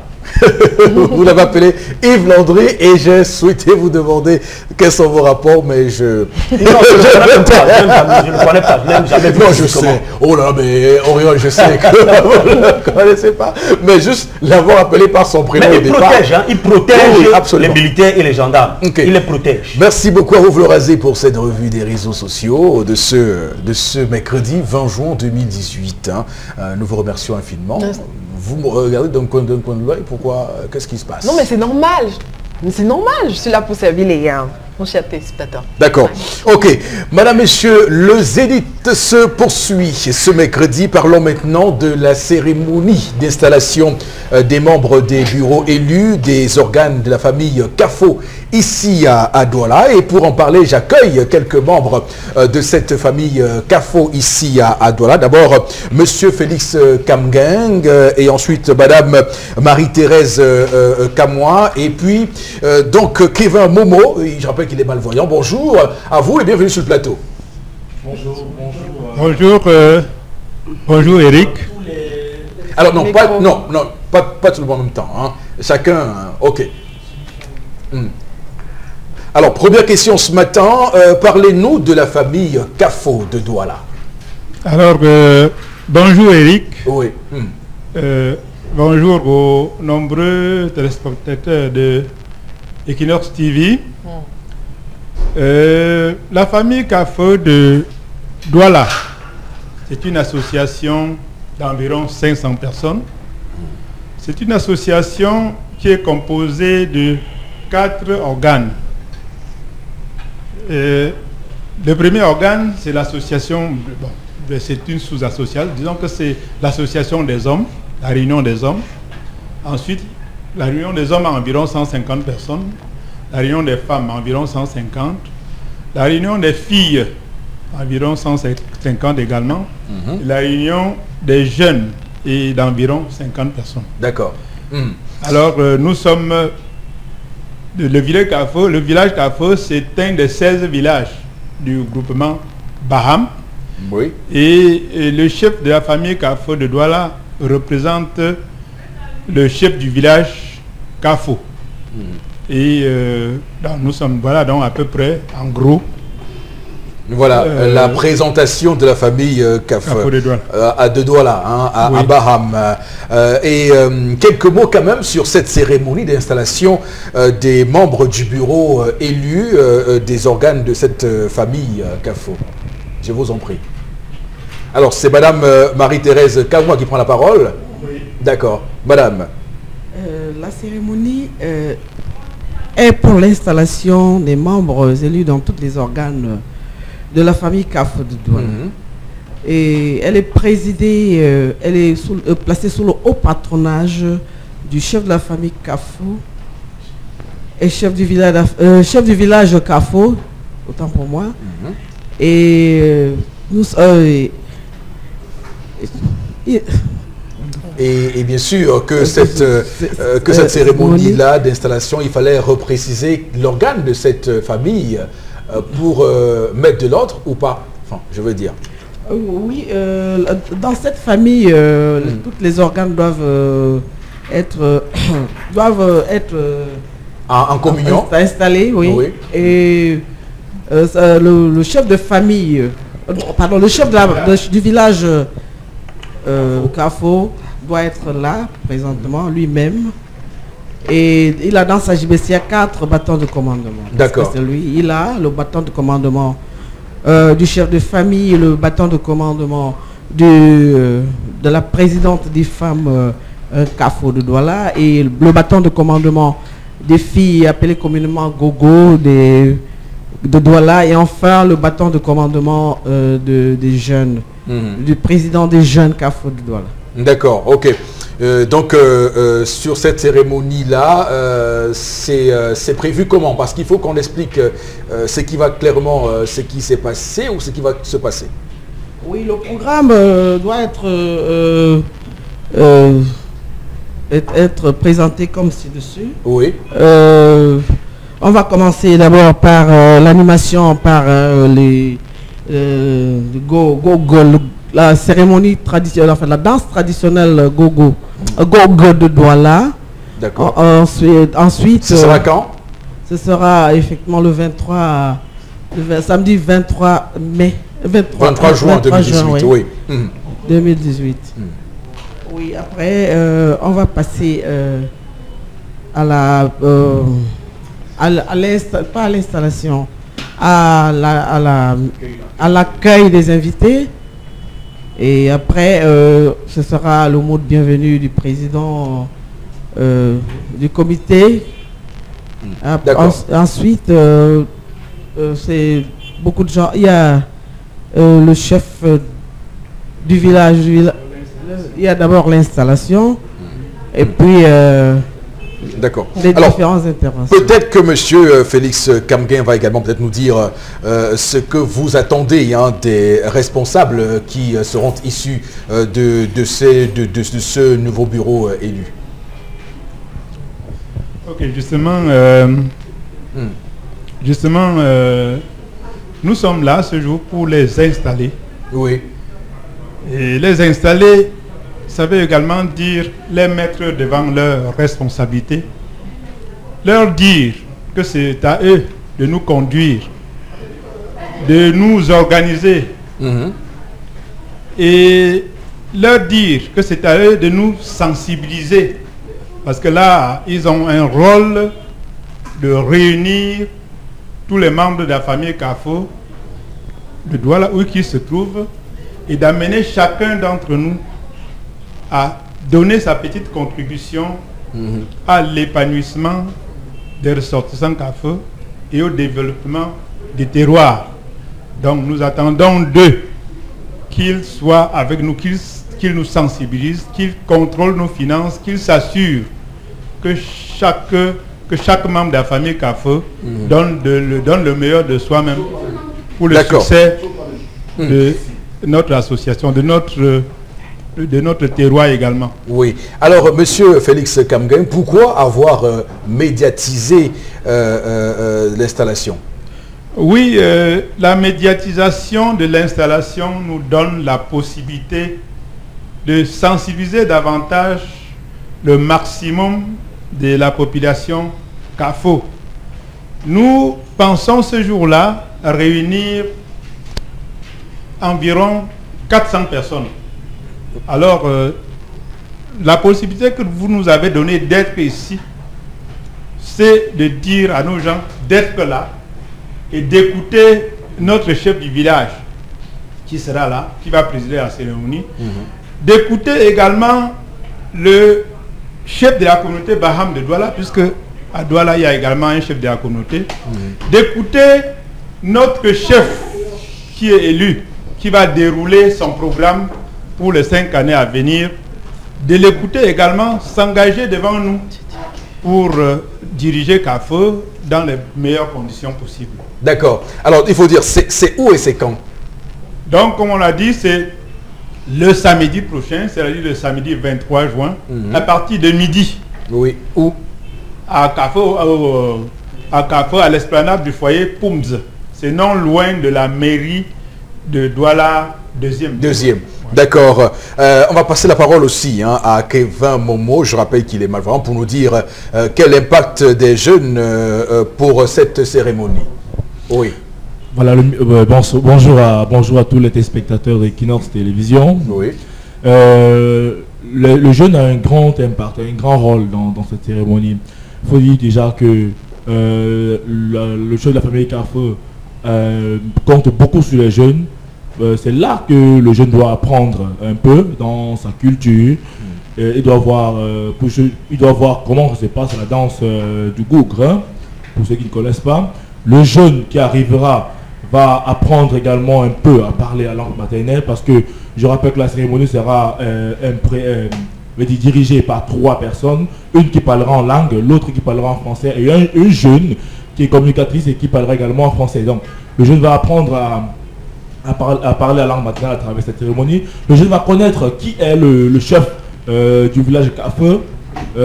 Pour ceux qui sont jamais allés au village, ils vont le voir ce jour-là. Le jeune va beaucoup apprendre ce jour-là. Et je vous rappelle que ce sont les jeunes qui serviront de protocole. Ce sont les jeunes qui seront à l'accueil, qui vont dire voici votre place et qu'on sort. Donc c'est ça son rôle. Il est là. Et pour conclure, je dis que la jeunesse étant le fer de lance de la nation, la jeunesse également à Café, le fer de lance du village Café. Donc, raison pour laquelle la famille Café nous soutient, parce qu'elle sait que nous sommes un bras fort et qu'après elle, c'est la jeunesse. D'accord. Merci beaucoup à vous sur le plateau d'être venu ce matin nous parler de cette cérémonie d'installation des membres du bureau élu des organes de la famille Kafo de Douala. On va surtout dire que Amgeke et répondre comment? Apiagna. Apiagna. D'accord, merci beaucoup. Equinox Télévision, mesdames, messieurs, l'émission c'est 10-12 le Zénith. Nous allons tout de suite tourner une séquence télévision toute particulière puisqu'il s'agit d'interpellation de ce mercredi 20 juin. A tout de suite.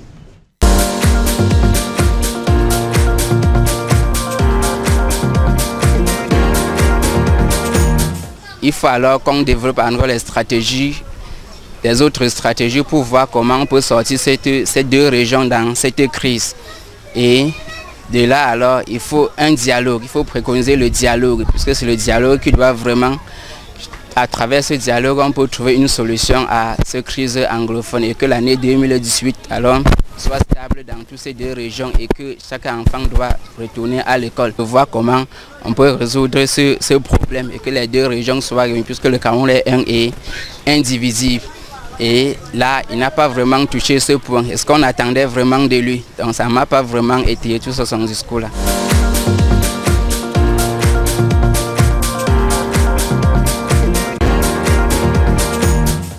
D'accord, nous sommes de retour sur le plateau du 10-12 le Zénith, le cercle, le plateau cercle circulaire. On va avec vous, Bengan, évoquer le sujet d'interpellation ce matin sur l'indivisibilité du Cameroun, sur l'unité du Cameroun, donc un et indivisible. Et donc au moment où on évoque la crise anglophone et dont le président Paul Biya est appelé à être, comme l'indique la constitution camerounaise, le père de la nation camerounaise à travers donc l'application même du principe d'unité du Cameroun. Non, mais justement, c'est ça qui fait problème. Oui. Parce qu'on a fait comme si c'était un Camerounais qui disait qu'il faut engager des dialogues, était pour la division du Cameroun. Or, ce problème de division du Cameroun, tel que posé par les Ambazoniens, implique tout le monde. C'est pour ça qu'on parle de problème Cameroun. Et à l'intérieur de ce problème Cameroun, il y a la question anglophone. Voilà comment on devrait le prendre. Mais malheureusement, ça n'a pas été le cas. Nous sommes donc aujourd'hui, comme disait le compatriote, est-ce que les enfants iront à l'école en septembre prochain? point d'interrogation. Donc, et nous avons remarqué que courant de l'année 2017-2018, beaucoup de nos établissements ont accueilli l'essentiel des gens là-bas. On parle maintenant de Conan. Flora nous a fait par ici qu'il y a certains villages là-bas, certaines villes. Conan, ce n'est pas un village, c'est pratiquement une ville. C'est une ville. Donc, qui se retrouve dans des situations aussi compliquées, vraiment. Désertées par ces populations. Oui. Auriol, votre commentaire sur l'interpellation de notre compatriote ce matin? Non, simplement dire que c'est maintenant qu'il faut prévoir. Et c'est vrai que davantage, la situation s'enlise, la crise s'aggrave, et donc il faut prévoir, il faut passer à l'action. Et honnêtement, si le ministre de la Communication, après avoir dit qu'une délégation va aller pouvez nous situer dans le temps, parce que le discours du RDPC et du gouvernement camerounais, avec bientôt, dans quelques temps, une délégation est annoncée. Voyez un peu, et ça, les gens sont au Nigeria, et même ceux qui sont au Nigeria sont déjà en danger, avec le grave conflit qui oppose les Fulani aux bergers, aux agriculteurs. Vous voyez un peu, donc même nos compatriotes qui ont fui, qui sont allés au Nigeria, ne sont pas en sécurité là-bas. Et c'est quand l'affaire sera devenue vraiment incurable que là on va se réveiller, commission X, commission Y. Où sont les rapports des différentes commissions? Voilà. Et la vérité c'est qu'on va tourner. Les députés finiront par accepter à l'Assemblée nationale de parler de la crise anglophone. Alors, Florazé. Ce qui n'arrive jamais à dire non. Donc, la situation est très critique. Tout à l'heure, on parlait justement de la CDC. Oui. C'est-à-dire personne ne peut plus dans ces conditions investir au Cameroun. Oui. On ne peut plus venir investir au Cameroun. L'économie est en mal. On ne peut plus investir. Même des gens qui avaient tenté les différentes constructions dans les villages au sud, au nord et autres. Encore que ça affecte même déjà les autres régions du pays. Donc la situation est critique. D'accord. Que faire? Je crois que c'était en place, c'est ce qu'il faut faire. Et le compatriote aussi qui a parlé, il a dit des choses très intéressantes qu'on peut commenter aussi avec Haribel ce matin. Oui, il a beaucoup parlé. C'est ce que je ne cesserai de dire, que la paix, rien que la paix. Laissons les problèmes. Et en plus aussi, il a parlé du président, que le discours du président, que le président n'a pas bien parlé. Qu'il parle bien ou pas, tout ce que nous on veut, c'est qu'il descende au moins là-bas, toucher du doigt la réalité de ce qu'il a. Que de rester, on envoie Samuel Eto'o, c'est vrai que Samuel Eto'o peut apaiser les cœurs des gens. Mais si le président met son pied là-bas, je vous assure qu'ils vont comprendre que oui, il a dit que le Cameroun est un et indivisible. Il a prouvé avec ce geste en venant leur écouter, que de rester pondre les commissions X, pondre les commissions Y et faire des discours. Quand on attend même qu'ils parlent même de ça, ils ne parlent même pas de ça, ils sautent sur ça, ils partent ailleurs. Franchement, descend là-bas le père. C'est le Cameroun, non? Même n'est pas au Cameroun. Voilà. Lui n'est pas au Cameroun, c'est au Cameroun. Il faut aller. Surtout nous soustrait ces discours pompeux qu'on remarque au quotidien, donc clairement. Madame, Messieurs, nous vous invitons à rester toujours sur Equinos Télévision. Une bonne nouvelle ce matin avec le concept Salaka de Constilamine, le plus sénégalais des Camerounais, qui doit d'ailleurs être très content ce matin après la victoire hier du Sénégal face à la Pologne 2-1. Constilamine, félicitations à vous. Et on est à l'heure Wolof. On se met à langue Wolof ce matin. Bonjour et bienvenue. Oui, bonjour Nangadef Eric et Nangadef à tous nos téléspectateurs et surtout bravo au Lion de la Teranga, mon pays d'origine, bien entendu, qui a brillé hier. Et pour arroser cette victoire du Sénégal, bien entendu, le concept Salaka offre encore et encore des réductions à tous ceux qui vont nous appeler pour le compte de cette émission de ce matin. Et la bonne nouvelle est la suivante. Vous aviez été nombreux, chers téléspectateurs, à nous appeler. Vous aviez été nombreux à demander la prolongation, c'est-à-dire à demander bien sûr quelques jours de plus sur cette grande promotion. Vous aviez été nombreux à faire des SMS et le concept Salaka étant ce concept qui écoute sa clientèle, étant ce concept qui a pour principal partenaire vous, les clients. Voilà pourquoi on a décidé, avec bien sûr la victoire des Lions de la Teranga hier, d'augmenter encore 2 semaines supplémentaires. Oui, vous aviez encore 2 semaines supplémentaires pour acheter la qualité au meilleur prix. Du côté bien sûr du magasin Salaka, et à l'occasion de la victoire du Sénégal hier, tous ceux qui vont appeler, même si vous bipez, même si vous envoyez un SMS, on vous accordera une réduction spéciale sur tous les prix qui vous seront communiqués tout au long de cette journée. Alors je rappelle bien sûr également que le stock des ordinateurs de 30 000 francs est déjà terminé. Oui, il n'y a plus les ordinateurs de 30 000, mais ce matin, nous allons vous permettre d'acheter un ordinateur encore plus costaud, un ordinateur plus solide que vous retrouverez ailleurs à plus de 60 000 francs. Vous l'avez dans le cadre de cette émission à 50 000 francs, un ordinateur Core Audio. Et je rappelle que le stock, il est très limité. Alors nous allons tout de suite commencer bien entendu la vente de ce matin avec le concours de la réalisation. Nous allons tout de suite rappeler déjà que le magasin est situé en plein cœur d'Aqua, en face du palais d'Ika, à l'entrée de la rue Mermoz. Voilà le numéro de téléphone qui s'affiche au bas de l'écran. Nous allons tout de suite démarrer la vente de ce matin avec bien entendu un magnifique robot mixeur. Voilà, c'est bien sûr l'ordinateur qui s'affiche à l'écran. Nous allons commencer bien entendu par le robot mixeur 2 bols. Je rappelle qu'il est neuf.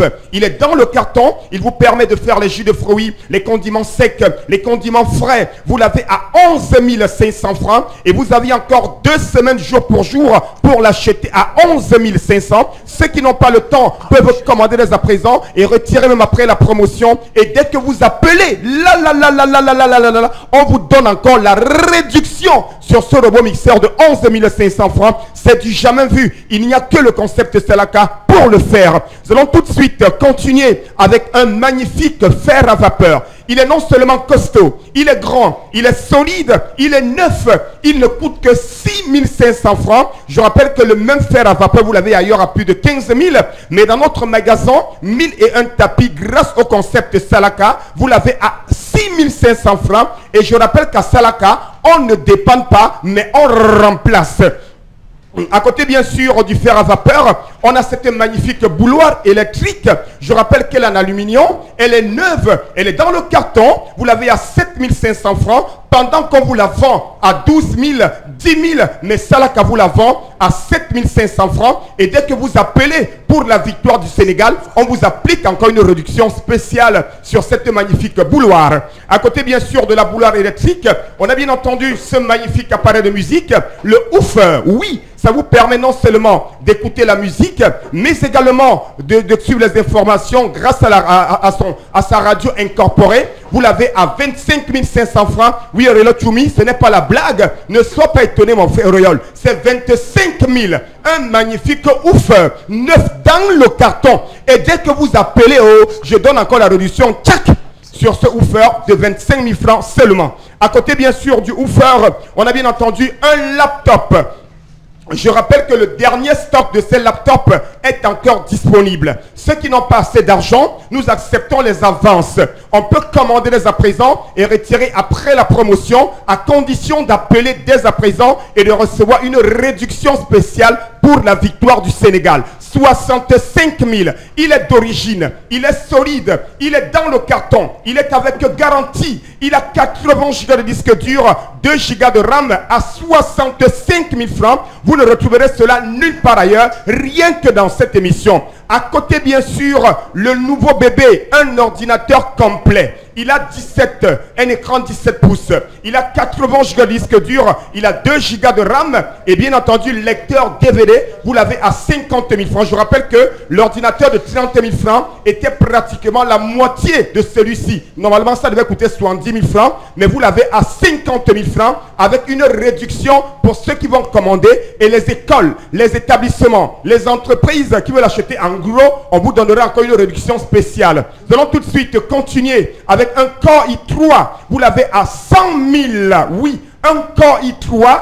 Il est professionnel. Il est de qualité supérieure. On vous donne encore la réduction. Ouh là là, j'ai déjà un client dans cette émission. J'ai déjà un client. 100 000, un laptop Core Audio avec la caméra. Il a le Bluetooth, il a le graveur DVD, il a le Wi-Fi, bien entendu, à 100 000 francs. Ça se passe, bien entendu, dans cette émission. Le régulateur de tension à 16 000. Bien entendu, n'oubliez surtout pas, on a encore quelques minutes, s'il vous plaît. Régulateur de tension à 16 000 francs. Tapis de qualité supérieure à 19 000. Toujours dans cette émission pour le compte de cette belle journée commerciale. Alors là, les porte-culs automatiques plus 3 morceaux de savon pour les enfants, pour laver les habits. Vous les avez à 2500 francs au magasin 1001 tapis. La suite nous conduit encore à l'instant. Bien entendu, un laptop à 65 000, oui, retenez-le, 65 000 francs au magasin 1001 tapis et nulle part ailleurs. Les ordinateurs complets de retour à 50 000, un ordinateur complet. Dans ce magasin, nous allons conclure la vente de ce matin avec un robot mixeur à 11 000 francs. Merci beaucoup, Consul Lamine. C'est terminé pour ce matin. Merci pour le compte de ce matin. N'hésitez surtout pas. Merci beaucoup, Consul Lamine, d'être passé sur le plateau ce matin avec le concept Salaka. On va tout de suite basculer vers Florazé pour aller prendre quelques de vos réactions, madame, monsieur, aux différents sujets que nous développons sur ce plateau. D'ailleurs, il y a, on va dire, du grain à moudre, puisque la revue des réseaux sociaux, Interpellation, a donné quand même à commenter, à décrypter sur ce plateau. Florazé, pourquoi vous me regardez avec autant de dépit? Non, non. Mais non. je rigole, hein. Alors, parlons des jeux de hasard. Il y a un téléspectateur qui dit que concernant cette actualité à Ange Raphaël, c'est grave. Les jeux de hasard se retrouvent un peu partout de ce côté. Il a même cité Ange Raphaël, il a même cité, mais je ne peux pas citer les... Non, côté de l'université de Douala. Ange Raphaël. Toute la zone franche universitaire est encerclée par les jeux de hasard. Je comprends pourquoi tout récemment le CINES littoral faisait grève pour clairement dénoncer les conditions difficiles dans lesquelles les enseignants là-bas donnent cours. Donc ils sont assaillis comme ça par des gens comme ça, et donc c'est pas un cadre adéquat pour transmettre le savoir. Les autorités administratives ont laissé les bars envahir les établissements scolaires et universitaires. Il faut dire les choses comme elles sont. Et aujourd'hui, et là les bars portent le nom de rectorat, des décanats, des unités de valeur. Bon, vous allez dire quoi? Ils ont osé faire ça. Ils ont osé utiliser des termes aussi sacrés, des termes du savoir. C'est très grave. Tu dis devant le parent, je m'en vais à l'amphi. Oui. Et le parent, lui, sait que tu vas à l'amphithéâtre. Pourtant, l'amphi en question, c'est un snack bar. C'est un snack bar. Alors, Florazé, allez-y, continue. Il y a une autre réaction ce matin. Dans un pays sous-développé, nous devons donc restreindre certaines pratiques qui poussent à distraire la jeunesse. Voilà. C'est le travail c'est le boulot du pouvoir en place. Sur notre page Facebook, il y a également une réaction peut-être rappeler la page Facebook de l'émission. Qui pense qu'on ne peut pas... rappeler, Florazé, la page Facebook de l'émission. 10-12 les Zéniths. 10-12, c'est pas 10-12 heures, parce qu'il y en a qui disent qu'ils écrivent 10-12 heures et ça ne prend pas. C'est 10-12 le Zénith. D'accord, ok. Voilà, bon. Il ne faut pas amener la femme très loin dans son foyer. L'homme ne peut rester fidèle parce que la femme est à côté. Madame Nokam qui pense que la femme devrait aller au village. Donc, si elle reste en ville pour suivre son mari, ça ne vaut pas la peine. Alors, on fait un petit retour sur cette histoire du jour de ce matin. Non, mais la femme doit aller au village. C'est là où elle va faire sa retraite. Qui va préparer sa retraite pour elle. Et là, puisque sa belle-mère va mourir bientôt. Voilà. Donc, quelle conclusion, quelle conclusion. Bien sûr, elle prépare la relève. Alors, mais Florazé, soyez au moins d'accord avec ça. Je veux dire, à un moment donné, vous ne serez pas éternellement en ville. Voilà. Vous ne serez pas éternellement en ville. Et le village devrait pas te surprendre quand tu es arrivé à l'âge de la retraite. Vous savez, on a l'art de former mes propos sur ce plateau. Je n'ai jamais dit... C'est une autre question qu'on vous pose. Oui, mais je n'ai jamais... Oui, la vie est possible en campagne dans nos villages. Pas c'est possible. Disons, allons en campagne, allons dans nos villages. Je n'ai jamais dit... Animons nos villages. Développons nos contrées. Quand je dis c'est possible... Je n'ai jamais dit non, parce que justement, à chacun son choix, mais je n'ai jamais dit qu'il ne faut pas aller au village. D'accord. Merci beaucoup, Florazé. Je vous taquinais. Personnellement, je vous taquinais en espérant vous dénucléariser. Si Kim Jong-un et Donald Trump se sont rencontrés, pourquoi pas vous et moi? En tout cas, sur ce plateau. Madame, monsieur, merci infiniment de rester sur Equinox. On vous souhaite une très très belle journée sur notre antenne, puisque nos programmes se poursuivent. À demain 10h. Que Dieu bénisse le Cameroun.